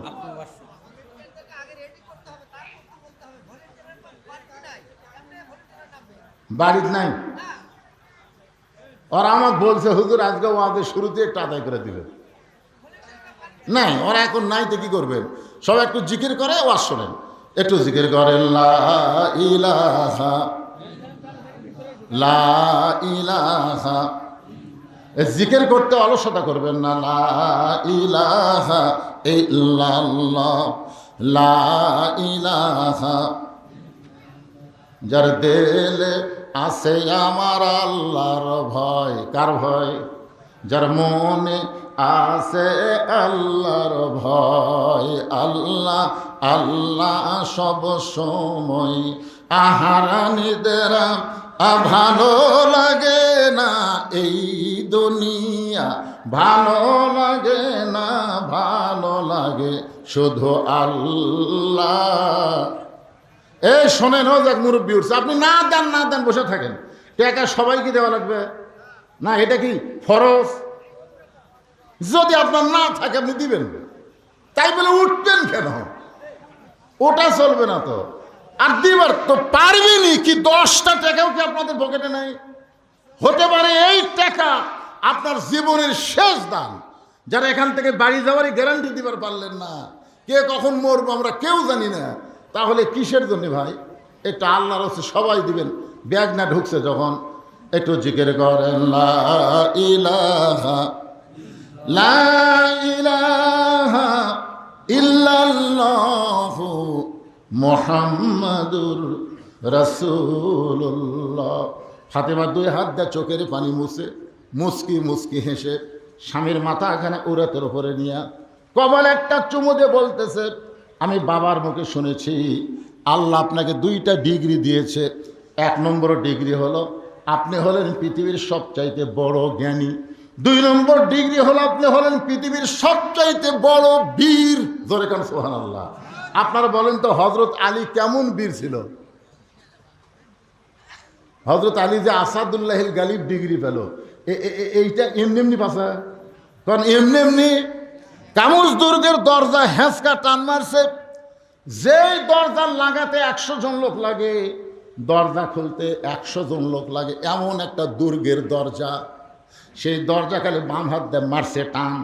সুবহানাল্লাহ। গোটাল দরজা খুলে হাতের উপর। এটা কাফেরেরা দেখে কয় মানুষ করে, সব কাফের জেহাদের ময়দান ছাড়িয়া দৌড়, একজনও নাই বিনা যুদ্ধে মুসলমানের বিজয়। ধরে কারণ সুবহানাল্লাহ। আলী বলতেছে, আরে দরজা টান দিলাম, হাতের উপর দরজা নিলাম, তোরা সব ভয় দৌড় মারলি, এই দরজা কি করব? এরকম মারছে ফিকে, এরকম নিক্ষেপ করছে, 80 গজ দূরে গিয়ে পড়ছে। কত গজ? 80 গজ দূরে গিয়ে দরজাটা পড়েছে। সাহাবীরা নবীর কাছে গিয়ে বলতেছে, ইয়া রাসূলুল্লাহ, আজকে বিনা যুদ্ধে মুসলমানের বিজয় হলো। আল্লাহর নবী বলেন, কেমনে? বলে, কামল দুর্গের দরজা আলী হাসকা টান মারছে, ওই দরজা হাতের ঢাল করছে, ওইটা দেখি কাফের বেঈমান ময়দান ছেড়ে মারছে দৌড়। আল্লাহ রাসূল বলে, সত্যিই তাই? সত্যিই তাই? ইতিমধ্যে হযরত আলী নবীর কাছে আইছে। আল্লাহ নবী বলতেছে, কেরে আলী? সাহাবীরা বলতেছে, তুমি নাকি কামুজ দুর্গের দরজা এক টান দিয়ে হাতের ঢাল বানাসা। বলে, হুজুর ঢাল যে বানাছি সব মারছে দৌড়, রাগ করে ফেলে দিছি, 80 গজ দৌড়ে গিয়ে পড়ছে। আল্লাহ রাসূল বলতে, সত্যিই তাই? সত্যি? আলী বলতে, হুজুর বিশ্বাস যদি না হয় তা চলেন, বিশ্বাস যদি না হয় তাহলে চলেন। আল্লাহ রাসূল বললেন, চলো যাই। কামুজ দুর্গের দরজা পর্যন্ত নবী আলীকে নিয়ে আইছে। বলে, কোথায়? বলে, ওই যে ফাইলা দিছি। নবী বলতে, যাও এবার দরজা তোলো। আলী দরজার কাছে যায়, এক হাত দিয়ে ঢাল বানাইছিল, এবার 2 হাত দিয়ে দরজা টানতেছে, নিজে নড়ে কিন্তু দরজা ওঠে না। সুবহানাল্লাহ কবেন না? রাসূল কয়, কে রে আলী, কি খবর? কয়, হুজুর কি হলো? কি হলো? আমি নিজে নড়ি কিন্তু দরজা তো ওঠে না। আল্লাহ রাসূল বলে, আলী, তুমি যখন বাম হাত দিয়ে হেঁচকা টান মারছিলে তখন তুমি একলা ছিলে না, তোমার সঙ্গে আমার আল্লাহ ছিল। তুমি যখন দরজা নিক্ষেপ করছো তখন তুমি একলা ছিলে না, তোমার সঙ্গে আমার আল্লাহ ছিল। কিন্তু এখন তুমি একলা হয়ে গেছো। তার মানে বোঝা গেল তুমি আলী সাধারণ আলী না। ইসলামকে গালিব করার ব্যাপারে তুমি যখন জিহাদের ময়দানে যাও তখন তুমি সবচাইতে বড় বীর হওয়ার পিছনে কারণ হলো আমার আল্লাহ। আজ থেকে তুমি আলী না, তোমার ডিগ্রি হলো আলী ও আসাদুল্লাহিল গালিব। ইসলাম গালিব করার ব্যাপারে আলী হচ্ছে আল্লাহর সিংহ। ফাতেমা বলে, এত বড় জ্ঞানী হয়ে, এত বড় বীর হয়ে বইয়ের মরার খবর শুনে এভাবে পড়ে যায়? বউ মরবে আর এই কথা শুনে কেউ এভাবে পড়ে যায়? আলী বলতেছে, দেখো 6 মাস আগে তোমার বাবা আল্লাহ নবী দুনিয়া থেকে চলে গেছে। 6 মাস? কয় মাস? এ কথা কোন কয় মাস? তখন থেকে হাসান হোসেন চেহারে কান্দে, গোটা মদিনা 2 ভাই গলা ধরে কান্দের। বলে, নানা, নানা রে, তুমি কোথায় গেলে নানা? তোমাকে আমরা 2 ভাই কেন খুঁজে পাই না? আবু বকর রাদিয়াল্লাহু বলেছেন, রে নবীর সাহাবীরা, হাসান হোসেন যতদিন নানা নানা বলে খুঁজবে, কারণ এরা 2 ভাই জানে না নবী। আমাদের নবীকে এরা 2 ভাই নবী জানি না। জানি কি? সবাই জোরে বলেন, জানি কি? না না। এই জন্য আবু বকর বললেন, যতদিন নানা নানা বলে হাসান হোসেন মদিনার মধ্যে খুঁজবে ততদিন খবরদার তোমরা নবীর রওজা দেখায় দিবা না। নবীর রওজা যদি ওরা একবার দেখতে পায় তাহলে নানা নানা বলে যদি চিৎকার করে, আমি আবু বকর বলতেছি নবীর ঘুম ভেঙ্গে যাবে। আপনারা বলেন তো, আমাদের নবী কি রওজার মধ্যে মরে আছে? এ কথা কর না কেন? আমরা অনেকে গজল গাই, ইসলামের আলো জ্বালায়া দিয়া নবী ঘুমায়া আসেন সোনার মদিনায়। কি বিশ্বাস হচ্ছে না আপনাদের? কথা কর না কেন? তাহলে বলেন, ইসলামের পতাকা উড়াইয়া দিয়ে নবী মরে আছে মদিনায়? মরে মরে আছে? এ জোরে কর, মরে আছে? যে দরুদগুলো আপনারা পড়তেছেন এই দরুদগুলো তো আল্লাহর কাছে যাচ্ছে না, এই দরুদগুলো সব মদিনায় রাসূলের রওজা মুবারকে ফেরেশতারা পৌঁছায় দিচ্ছে। জোরে কোন সুবহানাল্লাহ। তাহলে সকলেই গজল গালে কি ঈমান যাবি? আমার সাথে সবাই একটু মহব্বত করে বলেন, ইসলামের পতাকা উড়ায়া দিয়া নবী শুইয়া আসেন সোনার মদিনায়। একটু মনোযোগ দিয়ে শুনবেন। আলী বলতেছে, সারাদিন এরা নানারে না পাইয়া তোমার কাছে সে বিচার দেয়, ও মা, আজও আমরা দুই ভাই নানাকে খুঁজে পাইলাম না। আমি দূর থেকে দেখি তুমি তোমার দুইটা সন্তানকে বুকের মধ্যে নিয়ে বলো, অবশ্যই তোমার নানাদের সাথে তোমার দেখা হবে। ফাতেমা রে, আজকে রাতে তুমি যদি মৃত্যুবরণ করো তাহলে তোমার দুইটা সন্তানকে কে এমন করে বুঝাইবে? ফাতেমা বলতে, স্বামী গো, আমি আল্লাহর কাছে দোয়া করেছিলাম আল্লাহ যেন পর্দার মধ্যে আমার মৃত্যু দেয়, আর আজকে রাত্রি পর্দার মধ্যে আমার মৃত্যু হবে। আমি দুনিয়া থেকে বিদায় নিলে আমার তিনটা চাওয়া আপনাকে পুরা করতে হবে। আমি ফাতেমা দুনিয়া থেকে যখন বিদায় নিব আমার তিনটা চাওয়া আপনাকে পুরা করা লাগবে। আলী কান্দের বলে, ফাতেমা, দুনিয়ার জীবনে গরিব ছিলাম বলে তুমি কিছুই চাইলা না, আর মরে গেলে তুমি কি চাইবা ফাতেমা? দুনিয়ার জীবনে গরিব ছিল বলে কিছুই চাইনি, কিছু চাইছে? জোরে কোন কিছু চাইছে? বরং আলীর সব কিছু খুঁজে দেখে নাই। হাসান হোসেন তো না খায় ঘুম পাড়তেছে, ঘুমোর থেকে উঠলেই বুঝলেন মাওক ধরবে। আপনারা বলেন তো, সন্তানরা যখন পেটে ক্ষুধা থাকে বাপক ধরে না মাওক ধরে? বাপ কিছু সহ্য করে পারে? নাকত শিকেন নিয়ে, বুঝছেন, ছোট্ট একটা বাচ্চা নাকত শিকেন না বাপের কাছে, মায়ের কাছে পায়খানা পেশাব করলে মা, নাক দিয়ে ভেড় ভেড়ে বাড়ালে মা, সব জায়গাত খালি মা। বাপ খালি কি মিশাই মশান মারতেছেন বাপ হয়ে। মায়ের এক ফোঁটা দুধের দাম কাটিয়া গায়ের চাম, পার জুতা বানাইলে ঋণের শোধ হবে না। এমন দরদি ভাবে কেউ হবে না আমার মা গো। এখন শাশুড়ি পায় বইয়ের বুদ্ধি শুনে মাও কার দেখবার পারে না।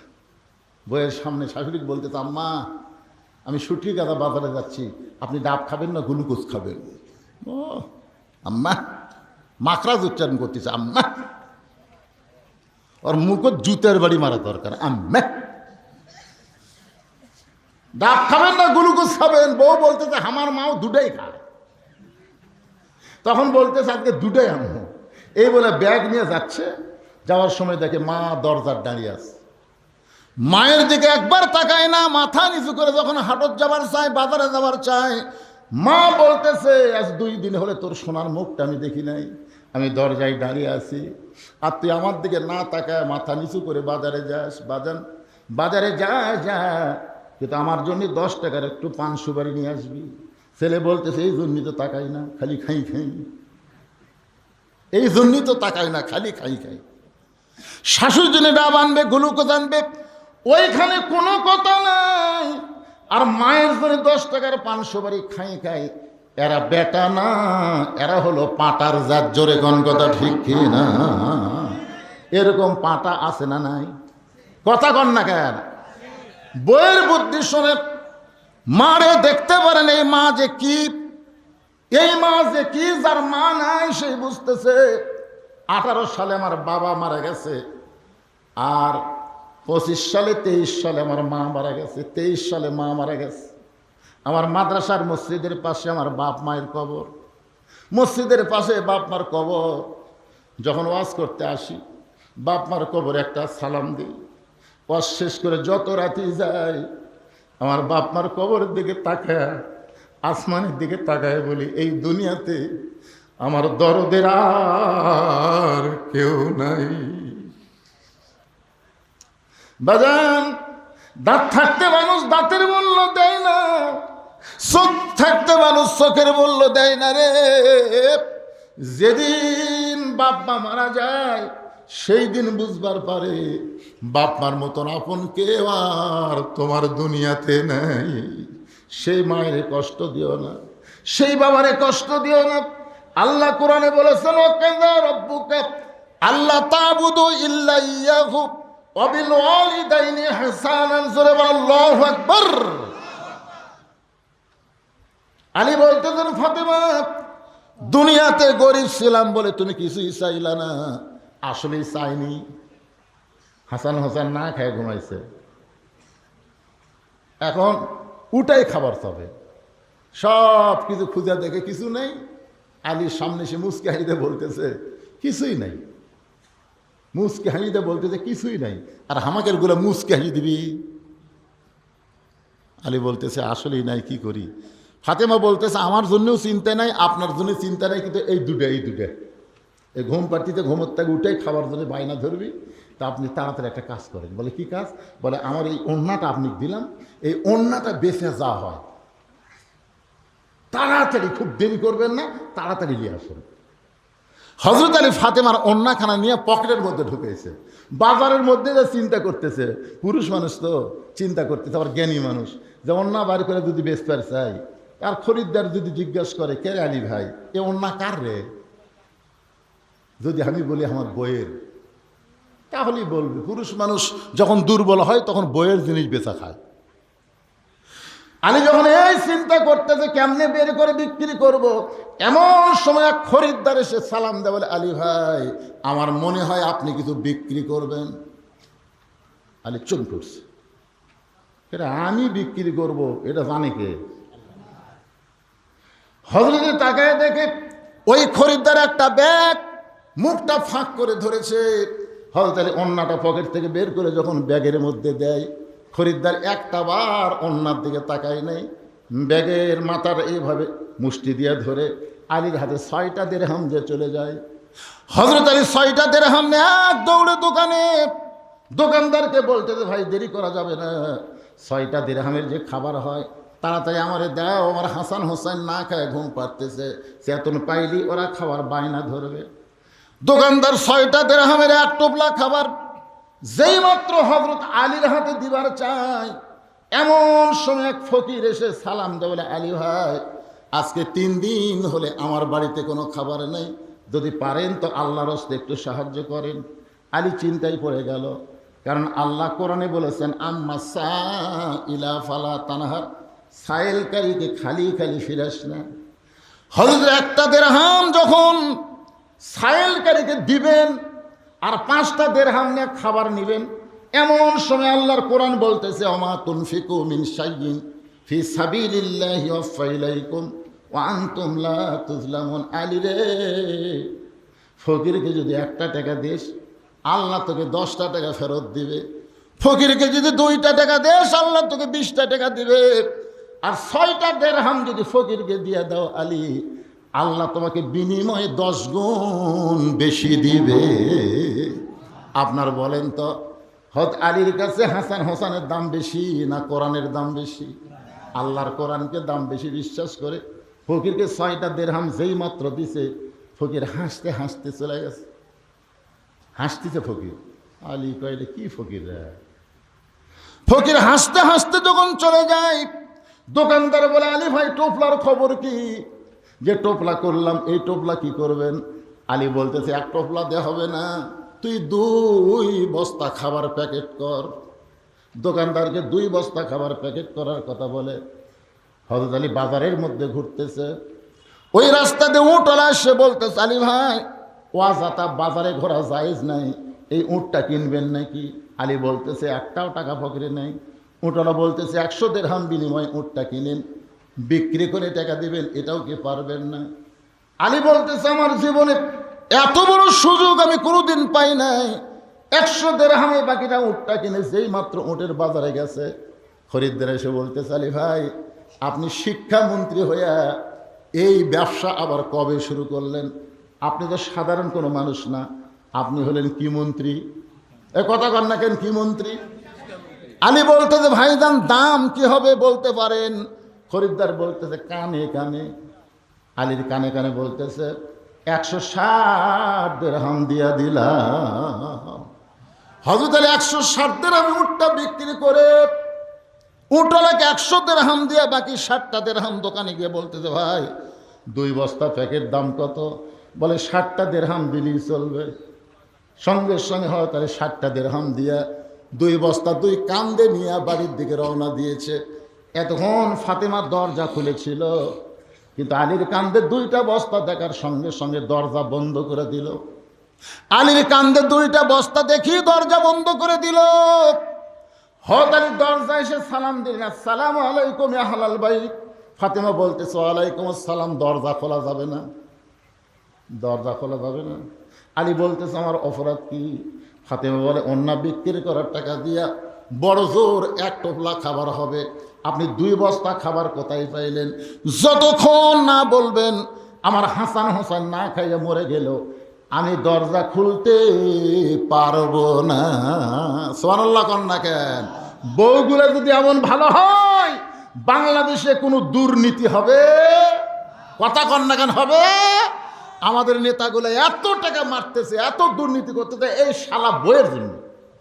বউ খারাপ। ফাতেমা দরজা বন্ধ করে দিয়া জানলা থেকে বলতেছে, 2 বস্তা কোথায় পেলে? অন্য বিক্রি করার টাকাতে বড় ধরে এক টোপলা হবে, আপনি 2 বস্তা কোথায় পেলেন? এটা না বলা পর্যন্ত আমি দরজা খুলবো না। আলী বলতেছে, আগে দরজা খোলো তারপরে বলবো। খুবই গরম লাগতেছে, ওজনও লাগতেছে, দরজা খোলো তারপরে বলবো। ফাতেমা বলতেছে, আগে বলেন তারপরে দরজা খুলবো। আলী বলতেছে, আগে খোলো তারপরে বলবো। ফাতেমা বলতেছে, আগে বলেন তারপরে খুলবো। 10 বার বলছে আলী, আগে খোলো তারপরে বলবো। ফাতেমা বলতেছে, আগে বলেন তারপরে খুলবো।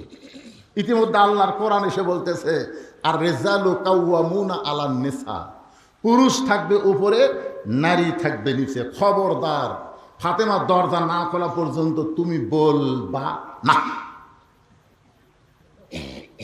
আপনারা বলেন তো, পুরুষ কোথায় থাকবে? এতদিন আমরা কোথায় ছিলাম?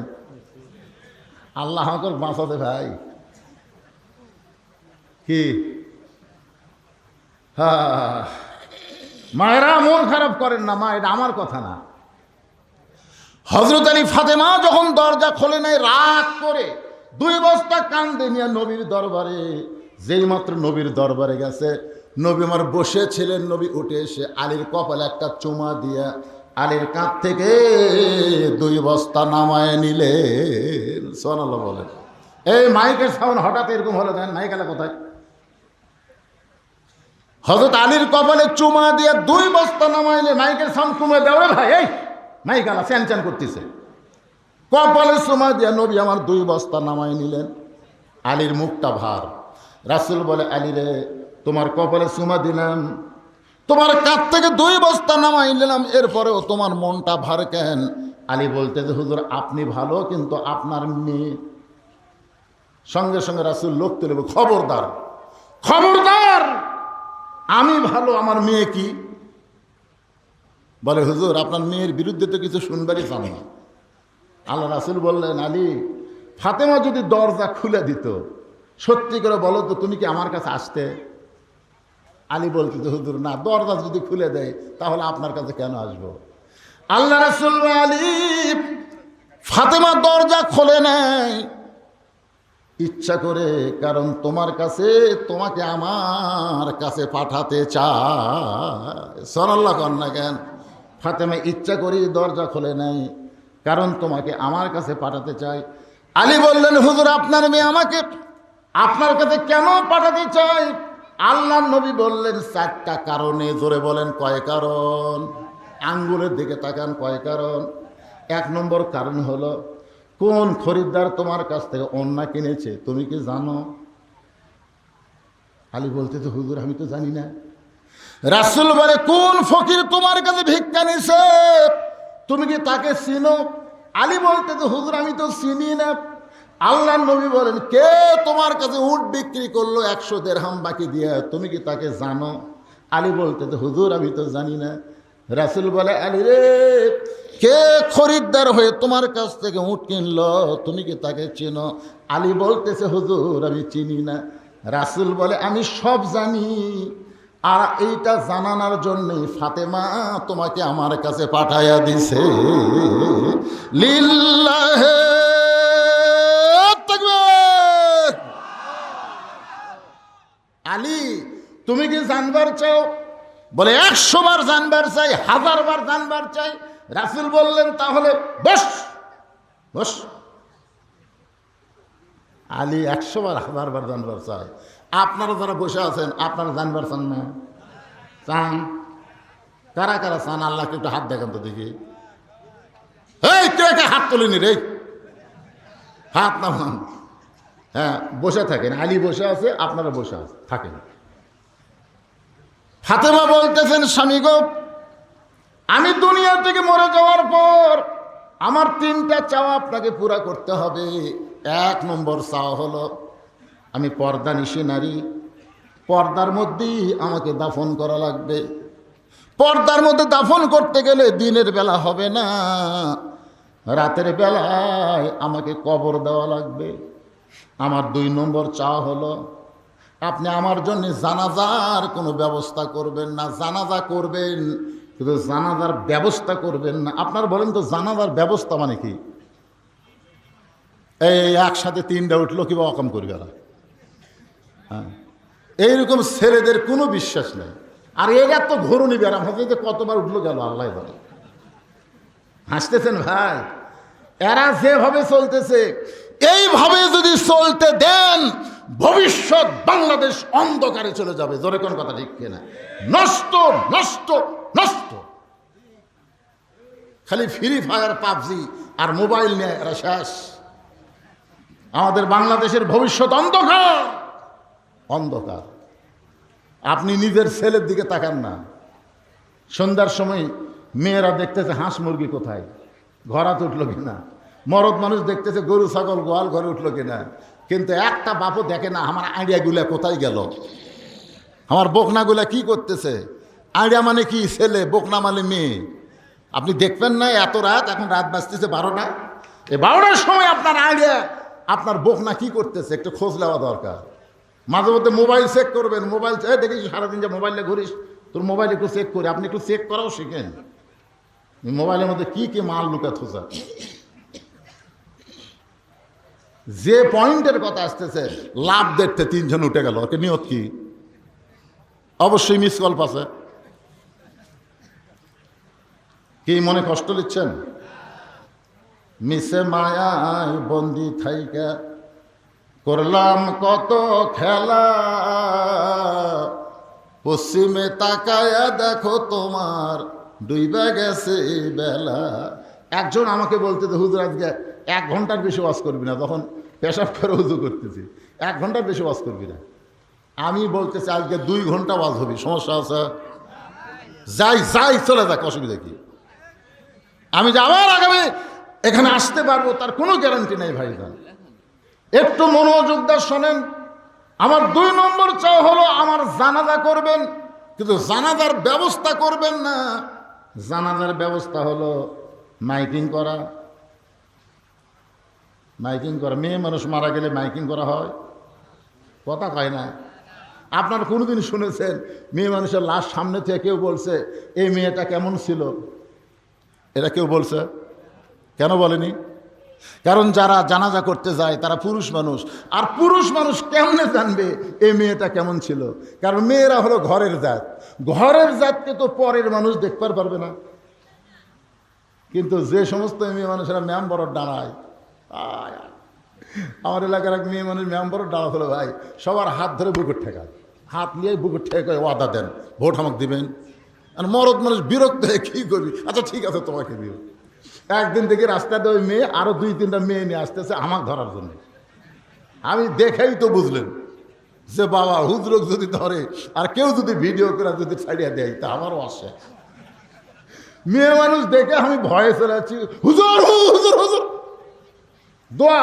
আমি বললাম মা দোয়া করে দিলাম, মা মা তারাক্তু বাদি আলা উম্মতি ফিতনাতুন আদার আলা রাজুলু মিনান নিসা রাহুল বুখারী কিতাবুল ফিতান। দোয়া করে দিলাম মা। তোকে হুজুর আরবিতে কি দোয়া করলেন? এটা তো বাংলা বুঝলাম না, বোঝা লাগবে না, দোয়া আরবিতেই ভালো। যা।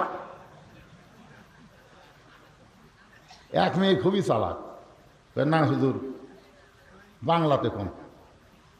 তখন আমি বললাম যেটা আরবিতে করছি ওটা বাংলায় করলে তোরা মন খারাপ করবে। বলে হুজুর বাংলা কি? বলে আল্লাহ রাসূল বলেছেন আমার পরে আমার উম্মতের সবচাইতে বড় ফিতনা হলো, বিপদ হলো মেয়ে মানুষ নেত্রী হওয়া। বুখারী শরীফের হাদিস। পাগলা, আজ থেকে 1500 বছর আগে রাসূল হয়ে গেছে মা তারাক্তু বাদি আলা উম্মতি ফিতনা। আদালার রাজুল মিনান নিসা, পুরুষ জাতি তখনই ধ্বংস হয়ে যাবে হালাকাতে রাজুলু হিনা আতাতে নেশা, যখন তারা নারীদেরকে নেত্রী বানাবে। আপনি মরদ মানুষ, মেয়ে মানুষকে বানাচ্ছেন নেত্রী। আল্লাহ বিপদ থেকে বাঁচাক আল্লাহ, ধরে কেন আমিন।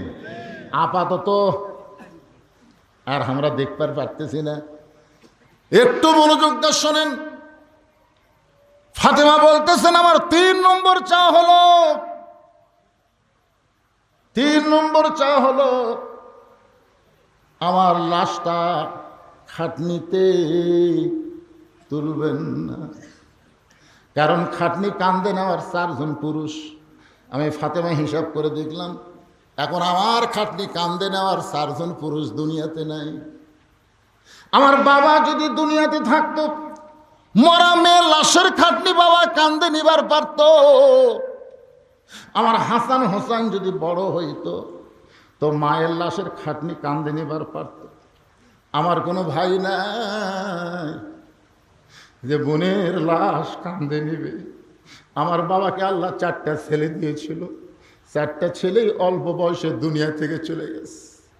আমার 3টা বোন আছে, আমার বোনেরা তো 2 জন বোন দুনিয়া থেকে চলে গেছে আর 1টা বোন জীবিত আছে। ও গো স্বামী গো, আমার লাশটা আপনি খাটনিতে তুলবেন না, আপনার কান্দে করে নিয়ে ওই জান্নাতুল বাকির পূর্ব কোণায় সবুজ রঙের একটা বাতি জ্বলবে, ওই বাতি বরাবর আমাকে দাফন করে দিবেন। আমার কবর খুঁড়তে যদি আপনার কষ্ট হয়, তাহলে আপনার একান্ত বন্ধু কেউ যদি দুনিয়াতে থাকে তারে বলবেন সে যেন গোপনে ফাতেমার কবরটা খনন করে দেয়। হযরত আলী গভীর রাত্রে কাঁদতে কাঁদতে ঘর থেকে যখন বের হয়ে যায়, হাসান হোসেন 2 ভাই দৌড়ে এসে মায়ের কাছে বলে, মা, বাবার সঙ্গে গোপন কথা বলবার চাই, আমাদেরকে ঘর থেকে অন্য ঘরে যাইতে বললা। কি এমন গোপন কথা বললে মা? বাবা কাঁদতে কাঁদতে কেন ঘর থেকে বের হয়ে যায়?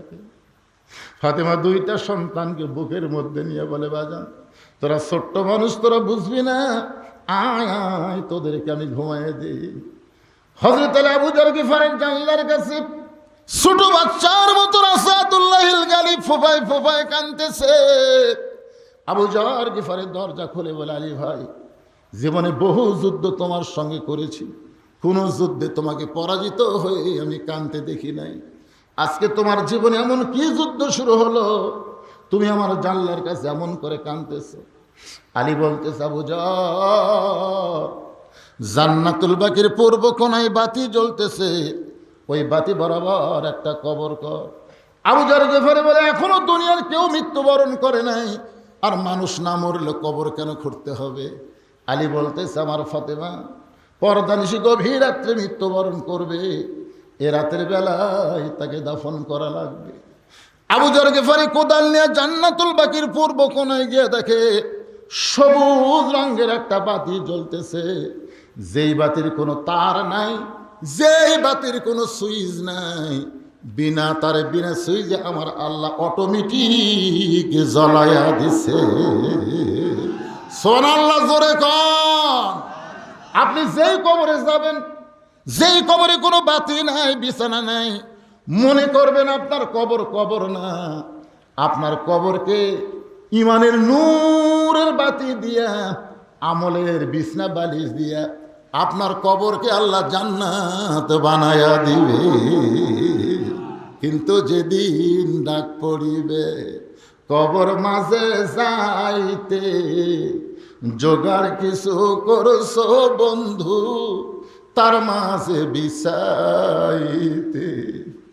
আলো গোলাকার হয়ে পড়ে নাই, আলো চারকোনা হয়ে পড়েছে। আবু যর গিফারি কোদাল দিয়ে কবর খুঁড়তে খুঁড়তে এক সময় বলে, কবর রে, দিনের বেলা কবর না খুঁড়ে রাতের বেলা কবর খুঁড়তেছি, তুই কি বলতে পারিস কবর তোর মধ্যে যাকে দাফন করা হবে সে দুনিয়ার সাধারণ কোনো নারী না, আল্লাহর নবী হলেন তার বাবা।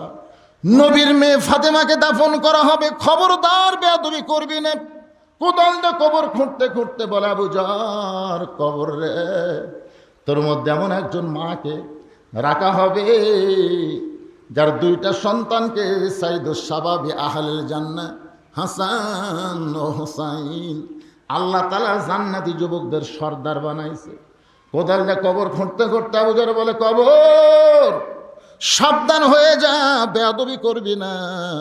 তোর মধ্যে এমন একজন মহিষী নারীকে রাখা হবে যার স্বামী হলো আসাদুল্লাহিল গালিব। এই কথা বলে আবু যর গিফারি আবার যখন কোদাল মারতে চায়, এমন সময় গায়েব থেকে একটা আওয়াজ আসতেছে, আবু যর এই কবরকে সাবধান না করে বরং যারা কবরে আসবে তাদেরকে সাবধান করে দাও। কবর কার মা, কার বিবি, কার মেয়ে, এইটা কবর দেখবে না। এটা কিন্তু ফাতেমার জন্য বলে নাই, এটা আমাদের জন্য বলেছে। কবর তারেক জিয়া দেখবে না, কবর হাসিনা দেখবে না, কবর ফখরুল আলমগীরকে দেখবে না, কবর সালাউদ্দিনকে দেখবে না, কবর ধনী দেখবে না, কবর গরিব দেখবে না। কবর দেখবে যার আমল ভালো, তার জন্য কবর জান্নাতের বাগান হয়ে গেল। আর আমল যদি খারাপ হয় কবর জাহান্নামের গর্ত হয়ে যাবে। আবু যর গিফারির হাতটা থরথর করে কাঁপতেছে, দেহের মধ্যে কোনো শক্তি নেই। কোদাল ফাইলা দিয়ে আর কবরের দিকে তাকাতে পারে না। ভয়ে কবর ছেড়ে পাগলের মতন পালায়া যায়। নির্দিষ্ট সময়ে হযরত আলী ঘরের মধ্যে ঢুকে দেখে হাসান হোসাইন দুই ধারে দুইজন ঘুম পাড়তেছে। মাইক এরা হঠাৎ খারাপ করে দেয়। মাইক ভালো ছিল না, কি হলো, হঠাৎ কি হয়, চ্যান চ্যান করে কেন? এই সময় মাইকটা একটু সাউন্ড কম দিয়ে মানুষের ভিতরে কথাগুলো যেন ঢোকে। প্রত্যেকটা মানুষকে কবরে যাওয়া লাগবে, জোরে কোন কথা ঠিক কিনা? তুমি জুয়ান হও, বুড়া হও, ছোট মানুষ হও, আজ হোক কাল হোক যাওয়া লাগবি ভাই।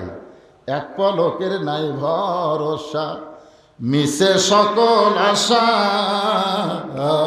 কখন বুঝি দারুণ ঝড়ে ভাঙবে তোমার বাসা। হযরত আলী বসে আছে, ফাতেমা কিন্তু দরজা খোলে নাই। নবী বলেছেন কয় কারণ, মনে আছে না ভুলে গেছেন? হ্যাঁ মনে রাখবেন। কে অন্যায় নিল, কে ফকির হয়ে তোমার কাছে ভিক্ষা নিল, কে তোমার কাছে উট বিক্রি করলো, আবার কে খরিদ্দার হয়ে উটটা কিনে নিল। আলী তুমি জানো কয় না, তাহলে বসো আমি বলবো আর তুমি জানবা। আলী বসে আছে আর আপনারা বসে থাকবেন, সবাই হাত তুলছেন, তো মাঝখানে দুই তিনজন উঠলো কেন? কিসের পেশাব রে? পেশাবের তো হাই দিয়া মুনাফিক হবেন? ওরা হাত তুলনি।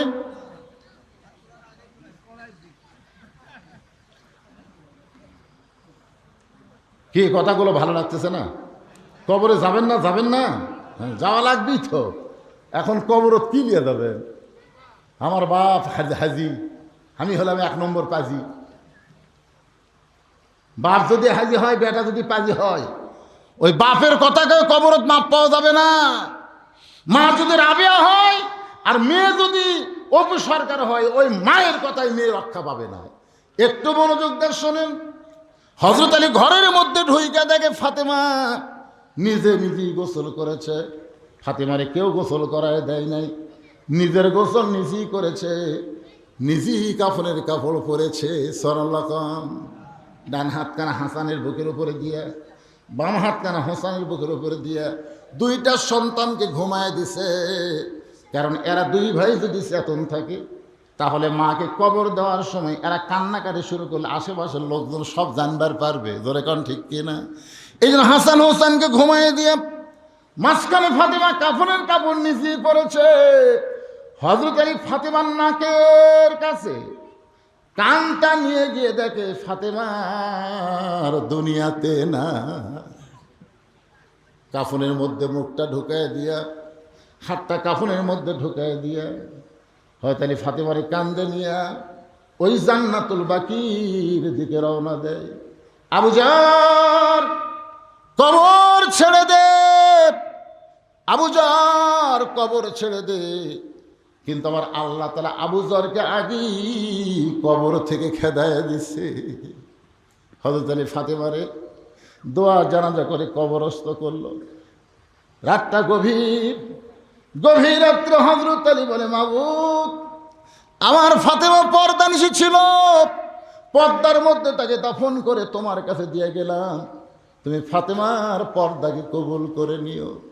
এই কথা বলার সাথে সাথে দেখে সামনে কয়েকটা পুরাতন কবর দেখা যায়। এখনই ফাতেমার কবর দিছে, সেই নতুন কবর নাই, কয়েকটা পুরাতন কবর দেখে হযরত আলী চিৎকার করে বলে, আমার ফাতেমার কবর কোথায়? ফাতেমার কবর কোথায় গেল? কোথায় ফাতেমার কবর?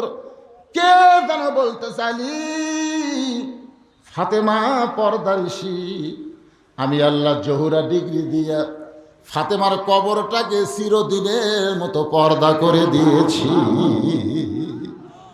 জহুরা ডিগ্রি দিয়া আমার মায়েরা যারা পর্দার অন্তরে বসে আছেন, এই জহুরা মানে কি? যে ডিগ্রি আল্লাহ ফাতেমারে দিয়ে ফাতেমার কবরটাকেও পর্যন্ত পর্দা করে দিল। আমার মা বোনদের জন্য এই জহুরা শোনার দরকার আছে না নাই? এই দরকার আছে না নাই? আর আমাদের জন্যে এই যে আল্লাহ নবীর সামনে আলী বসে আছেন, আল্লাহ নবী বলে, আলী রে, তুমি ওড়না রেখেছিলে পকেটের ভিতরে, তুমি যখন মনে মনে চিন্তা করলে আমি ওড়না বিক্রি করতে গেলে যদি খরিদ্দার জিজ্ঞাসা করে ওড়নাটা কার, আমি যদি বলি আমার বিবি ফাতেমার, তাহলে খরিদ্দার চিন্তা করবে বইয়ের জিনিস যাই বেচা খায় তাই দুর্বল পুরুষ। আল্লাহ তোমাকে এত সম্মান করে আলী রে, তুমি জানো না আলী, আল্লাহ তোমাকে এত সম্মান করে যে তোমাকে দুর্বল পুরুষ মানুষ ভাবুক, এটা আল্লাহ চায় না। আপনারা কি দুর্বল পুরুষ? কথা কন না কেন? ভাত খাওয়ার সময় খালি বইয়ের গলার দিকে তাকা থাকে, ভাত খায় আর বইয়ের গলার দিকে তাকায়। স্বামী কয়, কি দেখো? বলে, জমির ধারে তো একটা জমি বার আছে গো, ৮০,০০০ টাকা দাম, আমার ৬০,০০০ টাকা আছে, এগুলি ২০,০০০ টাকার জন্য জমিটা হচ্ছে না। বউ বলতেছে, এবার না হয় সামনে বছর হবে। স্বামী রাগ করে কয়, তোর বাপের জমি আমার জমি থবি? তো বউ কয়, এত রাগ করো কেন? বলে, রাগ করার কারণ হলো তোর গলার মালা, বিয়ার সময় এই মালা তোর বাপ দিছে, মালা সোনার হতে পারে কিন্তু ঢপ নেই, সেই কোন আমলে দিছে মালার এটা একটা সাইজ করে। এ ভাত খাতে খাতে আল্লাহর শপথ করে বলতেছি, তুই খালি মালা খুলে হামাক দে, আগামী বছর এই টাইমে তো ডবল সোনার মালা দেবো, ওটি যা আছে তার ডবল দেবো দে। স্বামীর কথা বিশ্বাস করে বউ খুলে দিছে, ওই বিক্রি করে জমি দিছে, বুঝলেন? 1 বছর হয়ে গেছে, বউ খালি হিসাব করে 1 বছর হলি। 1 বছর পরে বলতেছে, কে গো, গত বছর মালা খুলে দিলাম, জমি কিনলেন, এই বছর তো ডবল দেওয়ার কথা। ডবল লাগবে না, যা আসবে তাই দেন। স্বামী বলতেছে, তুই বদবিশুদের ওয়াজ শুনিস নি? বউ কয়, বদবিশুদ আবার কি ওয়াজ করছে? বদবিশুদ ওয়াজ করছে, মেয়েরা কেবলমাত্র এক ব্যক্তির জন্য সাজতে পারবে, সেই ব্যক্তি হলো তার স্বামী। স্বামী ছাড়া অন্য কোনো পুরুষের জন্য গলার মালা দেওয়াই যায়নি। তো তোকে যদি আমার মালা ছাড়াই ভালো লাগে, তো মালার কি দরকার রে? ভালোবাসা কলজার জিনিস রে। বউ কয়, আল্লাহ রে, এর মতন সিটার তো দুনিয়াতে নাই, এরা বইয়ের জিনিস পর্যন্ত বেচা খায়। এরকম কতগুলো মরদ আছে না? কথা কর না কে? আল্লাহ রাসূল বলে, আলী, তোমার সম্মানের দিকে তাকায়া আমার কলিজার টুকরা ফাতেমাকে আল্লাহ এত ভালোবাসে যে ফাতেমার অন্য দুনিয়ার কোনো মানুষ কিনুক, এটা আল্লাহ চায় না। ফাতেমা পর্দানিশী বলে আল্লাহ তাআলা জান্নাতের ফেরেশতাকে খরিদ্দার বানায়া তোমার কাছ থেকে 6 দিরহামে ওড়না কিনে সেই ওড়নাটা আল্লাহ জান্নাতের মধ্যে যত্ন করে রেখে দিয়েছে। আলী, ওই 6টা দিরহাম নিয়ে তুমি যখন দোকানে গেলে 6টা দিরহাম দিয়া হাসান হোসেনের জন্য খাবার কিনবা, এমন সময় আল্লাহ ওই ফেরেশতাকে যে ফাতেমার ওড়নাটা কিনে জান্নাতের মধ্যে রাখছে, ওই ফেরেশতাকে বলতে, যারে ফেরেশতা যা মানুষের চেহারায় আলীর কাছ থেকে 6টা দিরহাম নিয়ে আয়। ফেরেশতা বলে, আল্লাহ, ওড়নার বিনিময়ে 6টা দিরহাম দিলা, আর সেই 6টা দিরহাম তুমি ফেরত আনতে বলো, তাহলে তার সন্তানের জন্য কেমনে কি কিনবে? আল্লাহ বলে, ফেরেশতা, লিয়াবলুয়াকুম আইয়ুকুম আহসানু আমালা ওয়া হুয়াল আজিজুল গফুর। ফেরেশতারে, আজকে বান্দার আল্লাহর মধ্যে খেলা হবে। সুবহানাল্লাহ কন। এই মাঝে মধ্যে বলতেছিল না খেলা হবে, মাজাত নাই বল, দুইজন টাইনিয়া টেজের উপর তোলা লাগে। আপনার দেখেননি, নেতা উঠবার পারতেছে না, ওর থেকে দুইজন টাইনিয়া তুলে মাইকের সামনে দিছে।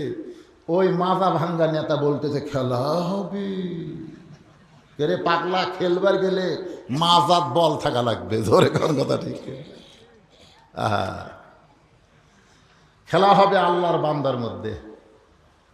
আল্লাহ কয় ফেরেশতা, আজকে আমি পরীক্ষা করব আলী তার সন্তানকে বেশি ভালোবাসে না আল্লাহর কোরআনকে বেশি ভালোবাসে। এই খেলা হবে।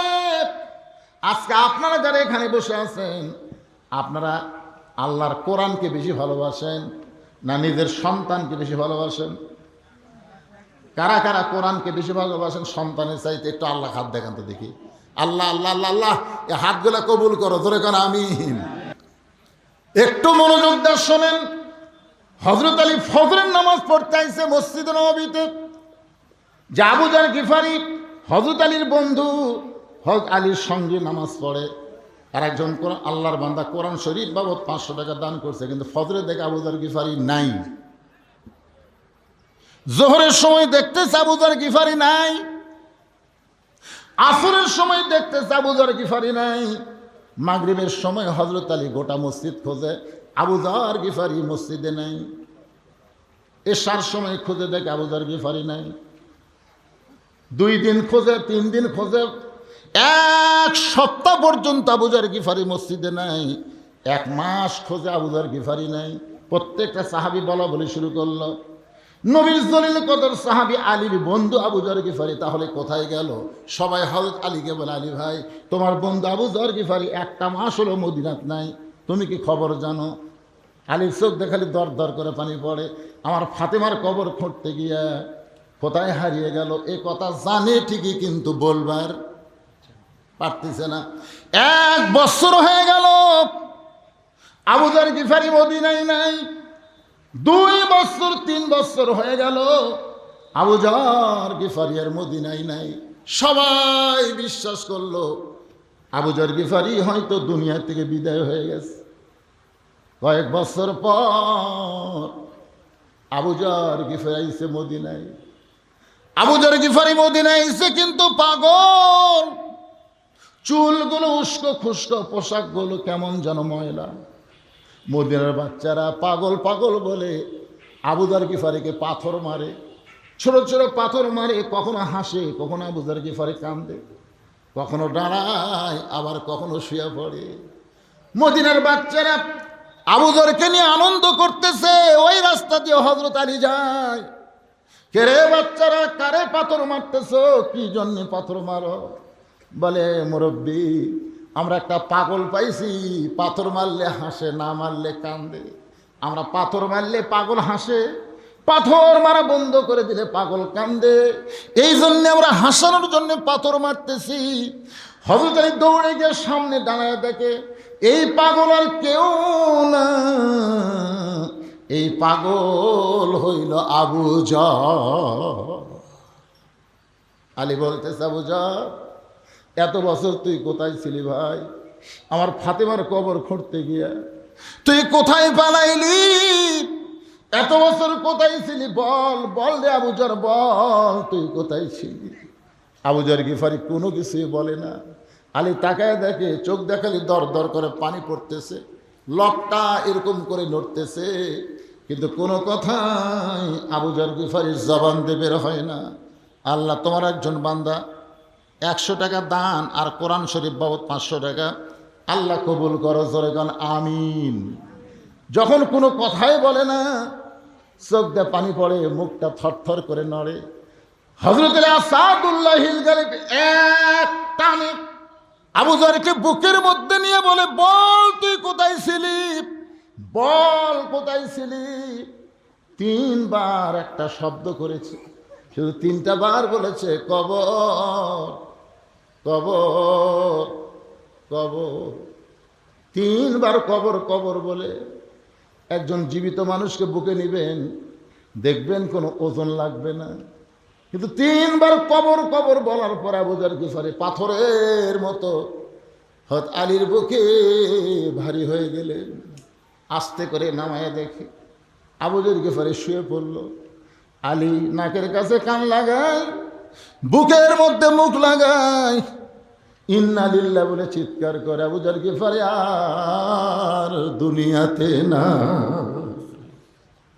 আবু যর গিফারির মাথাখানা হযরত আলী কোলের মধ্যে নিয়ে বললেন, ভাই শুধু কবর কবর কবর বলে দুনিয়া থেকে বিদায় নিলি রে, কিছুই বলতে পারলি না। চারিদিক থেকে সাহাবীরা এসে বলে, আলী রে কোন পাগলকে কোলের মধ্যে নিয়ে আরাম করাইতেস? সাহাবীরা রে এত বছর হলে যে আবু যর গিফারি হারিয়ে গেল, আজকে সে আবু যর গিফারি শুধু কবর কবর কবর বলে দুনিয়া থেকে বিদায় নিল। আমরা সবাই কবরে যাব ভাই, কি নিয়ে কবরে যাব?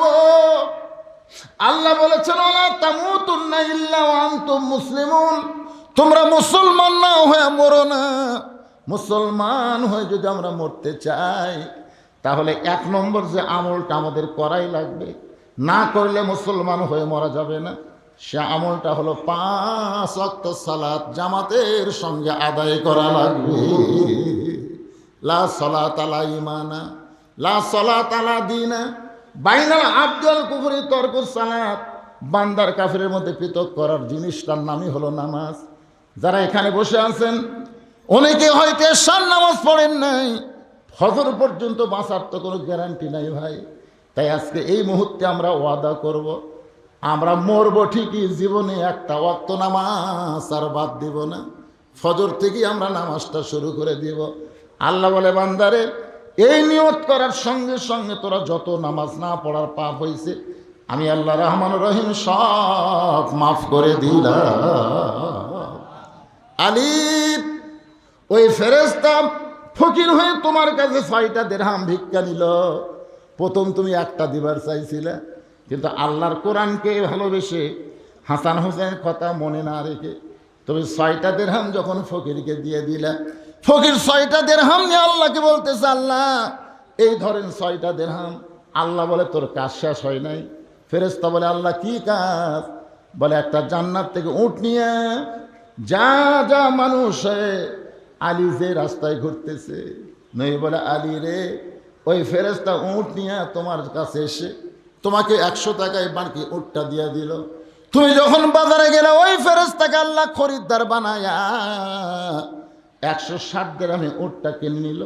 তুমি 100 দিরহাম দিলে ফেরত, আর 6 দিরহাম দান করার কারণে আল্লাহ তোমাকে দুনিয়াতে 60 দিরহাম ফিরাইয়া দিল। লিল্লাহে তাকবীর।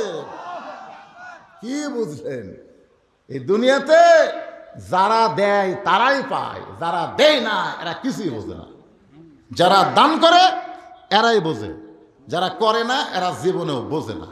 এই জন্য আজকে এই দীর্ঘ সময় পর্যন্ত আমি আপনাদেরকে যে বিষয় নিয়ে কথা বললাম, আমার মা বোনদের কিন্তু পর্দার বিষয়ে খুব গুরুত্ব দিয়ে বলছি। মা, ফাতেমার সঙ্গে জান্নাতে যাবার গেলে ফাতেমার মতোই চলা লাগবে।